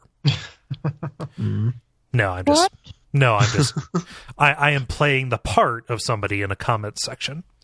Oh, well, I would recommend that you get Planescape Torment for sure. It's awesome. It is one of my top 10 favorite games of all time. So yeah, do the thing. Oh, and then also I have to say that I've been chatting with Gavin and Colin, who are both devs on the game, a little bit on Twitter, having exchanges and stuff. And, like, because whenever I post anything about Numenera, like I'll post my little screenshots and stuff, and then they just think that's freaking funny, and they'll make comments on it sometimes. So it's been fun. That's cool. Awesome. Yeah, that's it. That's all I got. Cool. Well, I'm very happy to hear about that. I'm happy to hear you like it. Yeah. Great. Let's see, Ben, I want to hear what you've been playing. All right. So I think I mentioned last week that I had started playing Steven Sausage Roll. Yes. I have continued to play that game. So before I was at World 1, I was kind of a little bit dismayed at the difficulty of the puzzles, but I actually got the hang of it. I was able to figure out like the first world, able to complete that. So I was happy about that. And it's pretty cool. Like with, I think it's only 4 worlds in the entire game. So I've just gotten to the 3rd world. But one of the nice things is each new world you go to, they will add a new mechanic in the problem solving. And it's usually something somewhat elegant where it's not like a huge game breaking thing. It's not like portal jails necessarily, but it's like, oh, you can do this now. Oh, that's really cool. And so that means you can do this, this, and this. And so it like opens up a lot of possibilities. That said, the last puzzle on World 2, I had to look up how to do. Oh, and no. I know. And I usually don't do that, but it was just like, I know. But it is the first puzzle with a new mechanic, and it is a difficult puzzle. And I don't feel bad about looking it up after seeing the solution either, because it's like, it would have taken forever to figure that out. And I don't know why. It was definitely a high bar if that was the first one that you needed to solve, which I think it was. So anyway, after that though, I got to the 3rd world, which has simpler versions of that mechanic. So I've been playing that. It's definitely cool. I like World 3. I definitely want to get to World 4 just so I see what the new mechanic is there. I don't know if I'll be able to beat it or not because it's very difficult. But that is a fun small puzzle game. Wow. I don't know if I could recommend people buying it for $30 because that is kind of a hefty price for a puzzle game. But if it ever goes on sale, which I've never seen it, but if it eventually ever goes on sale, then I would say it's probably worth, like maybe a good $10-15 to pick up. The developer has kind of made a point of releasing this at $30 and keeping it there. Like he's making, like, I think a pretty cool statement. Like, this is what my work is worth. Come on, guys. Yeah. So maybe hopefully he's not a listener of the show and doesn't hear me insult him like that. No, I mean, I'm not saying you were being a jerk about it, but like, it's like, why would somebody buy a game that they wouldn't be able to approach? Like this is a very difficult game. It bested you. I'm not trying to rub it in, but it's a fresh wound, Kole. No, I mean, I definitely like it. I think there's really cool puzzles with it. I like the fact that most of the puzzles take like 10 or 15 minutes. I definitely think I will say that like comparing it to The Witness, which I don't know if that's like an apt comparison or not. I mean, there's a lot of nice things in The Witness is the fact that there's places where it can definitely build up your confidence in puzzle solving, where this does not necessarily have that, where it'll throw you in with a puzzle and you just gotta figure it out and grind it out, like if you want to figure out how to solve it. So if there's any criticism of the game, it might be that it doesn't do any favors to your self-esteem when you're trying to solve the puzzles. Right. But that said, they are really well-designed puzzles, so it's definitely cool. But that's a fun bite-sized game that I got. But besides that, a game that has gone on sale recently is Antichamber, which I picked up yesterday because it went on, I think, 75% off on Steam. I don't know what the occasion was for, so I think it was only for $5. So I think I had this on my wish list because I heard about it from you, Dennis, maybe? I've talked about it on the show. Okay. Sorry, Kole. No, it's fine. Sorry for accrediting it to someone else. But How Dennis, dare you? Dennis, have you played this as well? Which game is it? Antichamber? No, I haven't played that one. Oh my gosh, my mind is just... All right. Well, I'm so sorry, Kole. It's a cool game. I guess it's also a puzzle game. Much different from Steven Sausage Roll. It's more of like a figuring out what the rules are to solve puzzles in a certain area, and they only give you partial information, but you can kind of explore around and figure out the way things work. It's like a first-person exploration game kind of thing, but in kind of illogical, chaotic, non-Euclidean space. Yeah, and I think that's the coolest part of the game, and that's like the selling point of the game, is the fact that I imagine when they were programming this game, they don't really have an actual physical map of what you're walking around in, because the dimensions change based on where you're at. So, like, for example, it's very like House of Leaves-esque, where you can walk into a room that's bigger than the dimensions that you saw outside of it when you walk in. Yeah.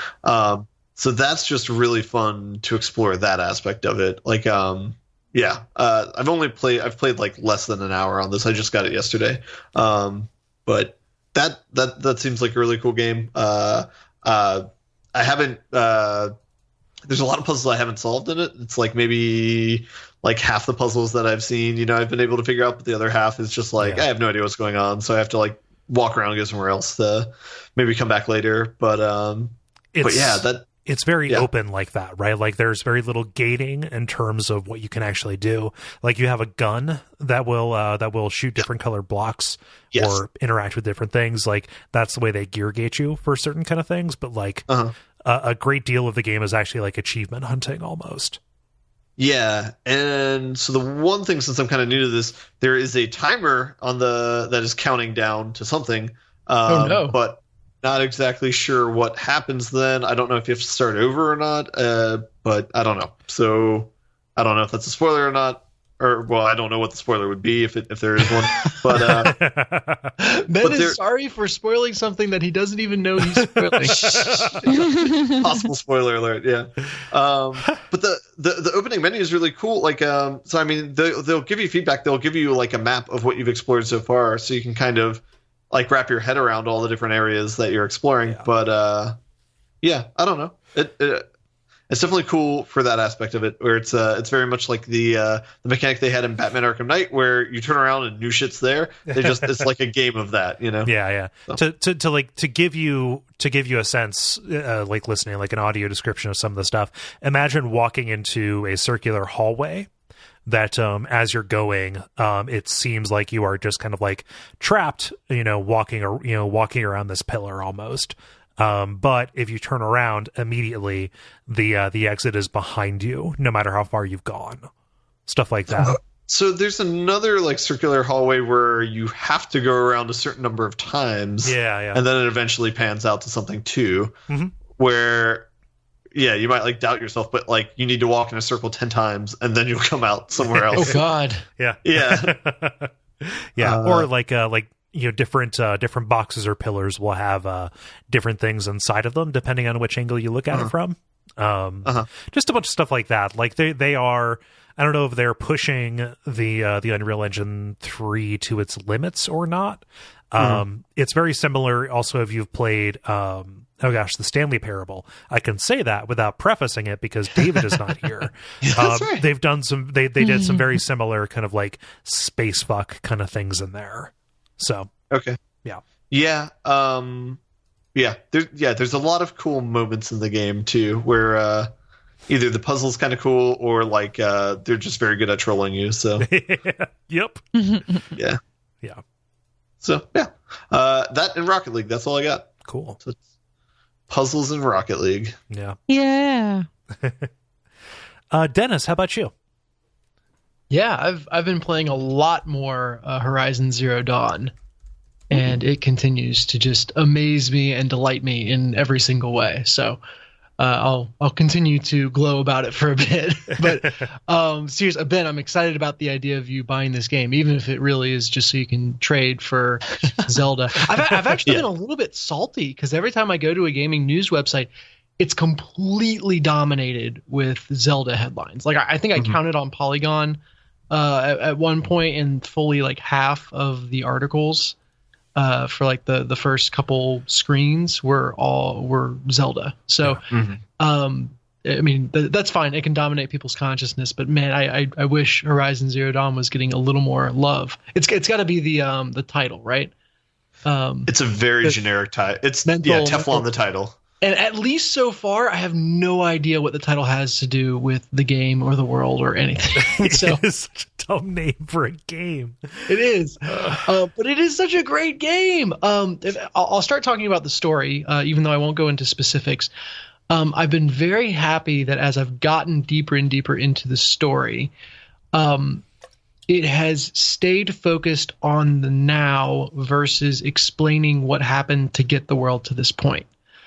So kind of the timeline of the world is that the apocalypse happened a long, long time ago, and everything is kind of regrown and rebuilt from there. And there's functioning societies, there's different cultures, and the story is much more, at least at this point, about the interaction between those different cultures than it is about what happened and explaining every detail. And I love that when a game or any story does that, takes a really fantastic, intriguing setting and then tells a smaller story within that. I think we've talked about how The Walking Dead is not really about the zombie apocalypse. It's about how people treat each other. That's a widely made point. Yeah. Yeah. So Horizon Zero Dawn does that very, very well. I have no idea how far into the game I am. So I reserve the right to come back and be like, nope, never mind. The second half of the game is just an encyclopedia explaining literally everything about the apocalypse. But it seems like they have a lot of momentum behind telling stories that are more about the people in this world versus what happened to the world, which is always going to be more interesting. To me. The game actually has a pretty solid narrative then? Yeah, so far. And it's even I won't say specifically the narrative, but the world and the stories within that world are very good. Because I've at any given point I've got like 5 or so side quests going on. And, I'll kind of complete them piecemeal. So I might do one part of one quest 5 times over, and then come back around to the first quest and do the second part, but not even really remember what sent me to that part in the first place. So is it similar to like The Witcher 3, where it's just like a fun environment to explore and it's like really well fleshed out, and like as opposed to like The Last of Us, where it has just like a single strong narrative to it then? Exactly. Yeah, I would say much more towards The Witcher 3 on that. So you can go through this stuff very piecemeal, but like I said, the world that it all happens in, the way the different cultures interact, like I understand the macro strokes of what's going on, not in terms of how the apocalypse happened, but in terms of how the tribes are interacting and what the kind of political intrigue right now is, and that feels like something that is much more suitable to video game storytelling than necessarily a direct narrative like you might find in a movie. So it does that well, I think. Like I said, I reserve the right to come back and say they screwed it up, but at least for right now, like it's working out really well for me. The other thing that's working incredibly well is the machine fights. So anytime you're fighting machines instead of humans, it's just a fantastic experience.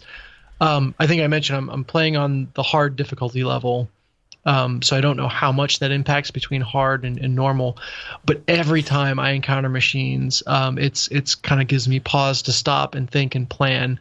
And as I've encountered more varied types of machines, they've all felt meaningfully different and caused me to act and approach them in different ways.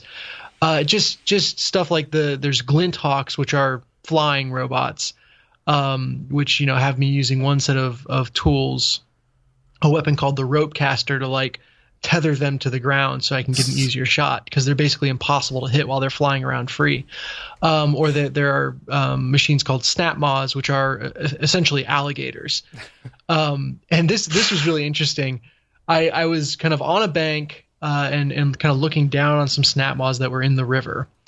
And I knew that they were weak to fire. And so I set all these traps. And the cycle in Horizon Zero Dawn is, set traps, engage, dodge away, set a new ambush, engage, and you kind of go through that in rapid cycles. So I set all these fire traps along the bank that I thought they were going to come up towards me on, and then started firing on them. And instead of coming up the bank towards me, they jumped into the river and swam around the bend in the river and started coming at me from the opposite angle. They flanked me. And it's like, wait, shit, where are you going? No. Their pathfinding took them around your traps. Exactly. And I don't know if that was very specifically AI driven or if it just happened to be that because they're kind of aquatic or amphibious, whatever, that was the best way for them to get to me. But it saw me then running back through the field of traps that I had set while firing furiously at them to get back to an advantageous position to fight them from. And it really highlighted because as I was firing away, my arrows were just plinking off them and doing maybe 5 damage at a time. Whereas if I was able to hit a weak point that gets exposed when they overheat, I'd be doing 70-ish damage at a time. And so it almost requires you to understand the type of machine you're going up against, understand how to expose and exploit their weak points to be successful, because you're never going to be able to just brute force it. And that, again, it plays out vastly differently with each type of machine. And I've been really pleased with how I have very frequently, even in the middle of combat, switched through my weapon inventory to solve different situations as they arrive, because that speaks to how well varied tactics are used in this game. Yeah. So that's been really cool. The fighting humans is solid, but it just feels like Tomb Raider. So if you've played Tomb Raider, you've gotten the gist of... So just bullet spongy people who shoot back. Yeah, it's really about staying hidden and getting headshots. Yeah. And that's, as long as you're doing that, you can get creative and you can set traps for them, and that does produce some satisfying moments. And again, like I said, it's strong, it's solid, there's nothing wrong with it, but I've seen it before in other games, whereas the machine fights feel just completely different and wildly fun for unique to Horizon Zero Dawn. Yeah. Yeah, Kole, I don't know, it sounded like you might have had a question, so I don't want to... No, I really don't. Like, this continues to sound very tempting. It's a matter of, like, do they continue showing you kind of new environments? Because for as beautiful as the kind of overgrown, semi-technological, enslaved Journey to the West style look can be, like, I could see that being kind of monotonous. Like, are there different biomes? Is there just kind of like different stuff to show you besides just, it's a bunch of grass? Yeah, there are different biomes, although I would say they're more aesthetically different than functionally different. So you have like your snowy areas, you have your Journey to the West, overgrown cities. I've gone through a canyon area, which is, deserty and very high vertical walls. The main city that I've gotten to is very vertical. So there's lots of mesas and you kind of have to use bridges and elevators to get where you want to go versus being able to just run straight at where you want to go. But really that is the most that there's been in terms of functional difference. Everything else is just set dressing. Yeah. That said, it is incredibly pretty set dressing. Yeah, This game is so beautiful. I've spent so much time in photo mode. And in fact, I was playing before the podcast. I had paused it because I was, about to be done and go off and do something else. And I was like, man, that's really pretty. And I realized what I was looking at was just like your standard underbrush that you can hide in. There's like these tall grass with like kind of red flowers on top of it. And there wasn't anything special about what I was looking at. Like, literally there's thousands of these little patches of grass in the game, but just the way the sunlight was hitting it and the river that was running next to it just looked good. Yeah. And I hadn't framed up that shot. I hadn't done anything intentional to like, it wasn't a set piece by any stretch of the imagination. It just looked good, which is great. And the game is just a technical accomplishment on that front. Yeah. Yeah. So I'm loving it. I want to post more pictures than I have already to Twitter for it, but I'm always, holding myself to too high of a standard, and I'll spend 5 minutes trying to frame something up perfectly and be like, I just didn't get it. Like I'm not happy enough with it, so I won't post anything, even though I spent a good chunk of time playing with it. Wow. But it doesn't feel like time wasted. I don't know. Like it's such a pretty game. Yeah. But yeah, so I'm sure I'll check in on that one again. Cause I have a feeling, if I had to guess, I'd say I'm probably a third to a half of the way through it. I'm kind of focusing on doing every single side quest that comes my way. So I'm taking a fairly slow, meandering route through the game. Yeah. How have you liked the side quests so far? Do they seem varied enough right now? They do. Okay. There's a lot of interesting kind of ideas and mini stories. The one thing that hurts them, like I kind of alluded to earlier, is you have so many going at once, and you tend to just kind of go to whatever objective is closest to you, and they're not always self-contained. They play out across the map. So I'll do one objective for one story, and then have 5 other objectives for 5 other different stories that I do until I get around to the second objective for that first story. And by that time, I kind of have to stop and remember, like, why did I come here? Who is the person? Okay, now I get it. And it feels a little bit disjointed.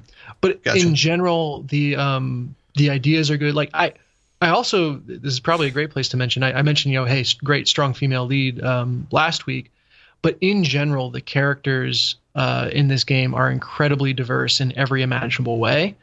And they do it just elegantly. Like, they don't put it on a huge pedestal and beat a drum and make a big deal out of it. But, one of the missions, you meet a guy outside this temple, and there's a priest who's not letting anyone into the temple because of reasons. And the guy's like, I want to get in there. Like my soulmate effectively was the sculptor for this temple. And I just he died in the Red Raids, or in the Red Raids is a thing, but he died in the Red Raids, and I was in love with him, and this is my one way to reconnect with him. And it's it's a homosexual relationship, but they just it's a part of the story. It's just part of his character. And they do that without blinking, with race, with gender, with orientation, all that stuff, very very fluidly throughout the game. Yep, and that's a good way to do it. It seems, just in a non-exploitative way. Yeah. There's no reason for this character to not be this, so let's just do this.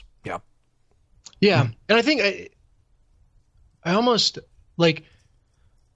to be like they're pretending like they don't they just roll a die for every character to determine their whatever. It feels like it's doing a disservice. Like there are certain places where they'll make comments on oh, okay, is this because I'm a woman, or certain cultures have biases one way or another. But again, that's woven in. They very intentionally make it diverse, which is good. Cool. That's me waxing poetic a lot about this game, and I'm sure you'll hear about it again. So I'll break off there, but loving it. I've also been playing Disc Jam, which I alluded to earlier. Okay. And this is effectively Pong meets Ultimate Frisbee. Okay. If that makes any sense. Is this a video game? Yeah. It's a video game. And Ben, I actually think it's one that you would like, and it's free on PlayStation Plus right now. So if you still have that service, I don't know whether you do or not. I would snap it up. It's got that Rocket League boost to it, where it is free at release through PlayStation Plus. So I think everyone's going to be playing this, and it'll get that kind of attention and install base right off the bat because of that. But basically, it's maybe Pong meets Ultimate Frisbee meets tennis is the best way to describe it. You and an opponent on either sides of a net, you're tossing a disc back and forth, trying to get it to either go past and into the other player's goal, or to land on their field to get a point. And it's got kind of a reward system for releasing it as soon as you catch it. So the longer you hold it once you catch it, the slower your throw is going to be. So you really want to be firing it right back off the second that you touch it. And there are different things, you can curve it, you can bounce it off the wall and all this stuff. But ultimately that's all there is to the game. And it's got this really easy to pick up set of mechanics that also has a lot of depth to it once you start getting into it. So it's a ton of fun. Have you guys seen this, or? Yeah, I'm watching videos of it now. It looks like Tron meets arena football. Yeah. When was the last time anybody said or thought about arena football? Good question. Now.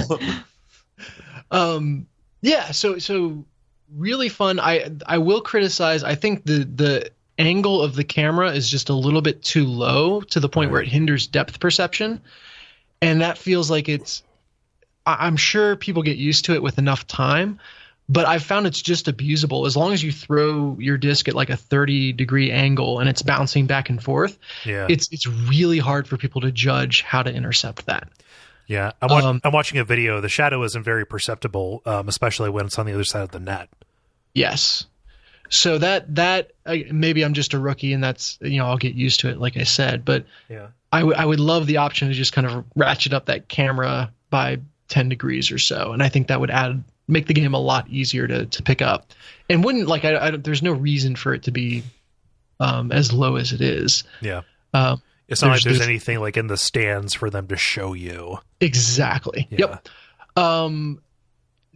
Theoretically, you can do like these special moves where if you can like charge them up in the right way and then hit the button at the right time, you'll either fire off the frisbee so that it just skates down the side of the arena, or fire it so it moves in a zigzag or like loop the loop pattern that's really hard to intercept. I have not been able to pull one of those off, or even been in a situation where I would want to. Right. So I think that's more kind of like flashy stuff. Maybe it comes out more in doubles. So there's a 2-on-2 mode of this game where you can focus on like knocking the disc up into the air, and then the second player is positioned to take it and do something special with it. But mostly it's about just kind of getting the other player out of position, just like in tennis, and then kind of picking on that them being in the wrong area at the wrong time. Yeah. But it's fun. I would recommend it to everyone since it's free on PlayStation, and games are incredibly quick. They last like maybe 3 minutes, and yeah. They're really branding this like a sports game. Like if you look at the logo, like it is in like an NBA 2K5 font. And like all of the menu effects have like a striped kind of gradient to it. It's kind of indistinguishable, kind of like the way like all those Blank Simulator 2017 games on Steam mimic like Flight Simulator. It's just very weird that they have taken this very distinctive kind of look in their materials. Yeah, it is interesting, and they are unapologetically going after the Rocket League feel, right? Right. To where I can't remember off the top of my head if they have like crowd cheering noises in the background as you play. I imagine they do. But even like the main menu looks like Rocket League's main menu. So yeah. That is not to its detriment though. It works well, so I'm glad to see it replicated. And the core game that they've built it on is fun and feels meaningfully different from Rocket League. Yeah. Huh. I may have to look at this. I have PlayStation Plus. I can easily download this if I have space for it. Yeah, I can't imagine it's that big. It's a 2-person team that created it, which is really cool. Huh. Yeah. Oh well. High Horse Entertainment. Mm-hmm. Yeah, it looks like they've mostly done work with Activision Blizzard before. Yeah. Cool. Anything else, Dennis? That is me. Yeah. I am played shit, guys. It's Wrap it up. Yeah. You played Sickness. Yeah, I played Sickness. Played Tomb Raider, the 1996 one for Watch Out for Fireballs, which is way too long of a game, guys. Like, holy shit, is that way too long? Yeah. Played a little bit more Dragon Quest Builders, but I have nothing more to say about it. It continues to be fun and delightful.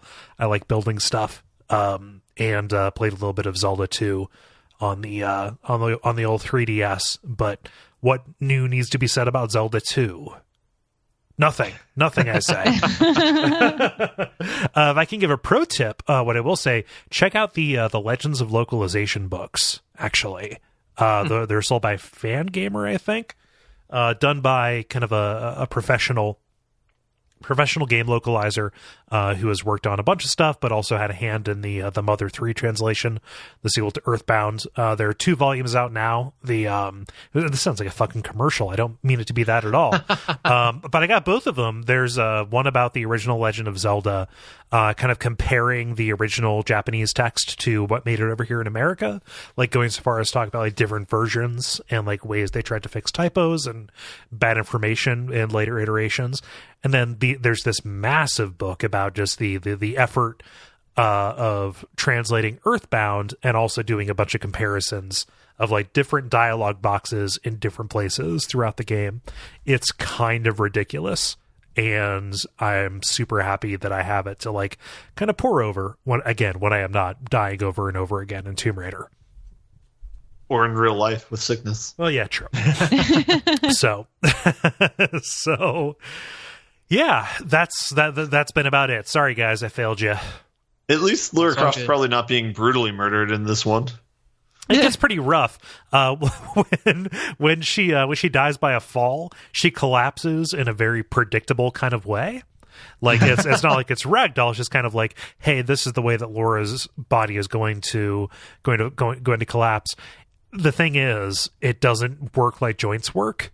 It's like all of the pins got taken out of her, like out of her points of articulation. She was like, and then down. Yeah, It's a pretty brutal game, to be honest.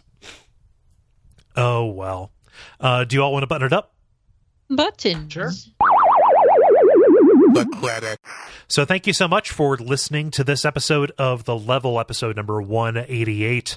If you're listening to this the day that it comes out, on early release on Thursday, consider tuning in for Duck Spring coming up this entire weekend from Friday night over through Monday. If you're listening on the day that it comes out, holy shit, you can still listen or you can still watch Duck Spring. It's happening again Friday through Monday. Go to Duckfeed.tv/Duckspring, watch, donate, participate in chat, join us, check out the schedule. There's a tremendous amount of variety in the things that people are putting forward. So it's pretty exciting and pretty cool. For this show, ratings, reviews, and iTunes are a big deal for us. Tell your friends, Patreon, all the usual stuff. I feel weird belaboring it. Am I forgetting anything? You know, I went back and looked at all the ratings and stuff and the reviews and things on iTunes. Yeah, I was like, oh, wow. Some of these are no longer applicable. Like, you should have a female host sometime. Yeah. For example, I've been here since 2014. Yeah. It's been a bit. We need some new ones. Listen, man. Yeah, check it out. The you should play current games probably still hold strong though. We have a good mix. Like I'm playing a current game right now. Like this, like Dennis is too, I guess. Yeah, we always have a good mix. I think that's a strength, you know? Yeah. Yeah. But anyway, I've been Kole Ross at Kole Ross on Twitter. I've been Dennis Furia at DFuria on Twitter. I'm Jala-chan in places. I'm Ben Merkel at Merkelizer on Twitter. And stick around for some titles.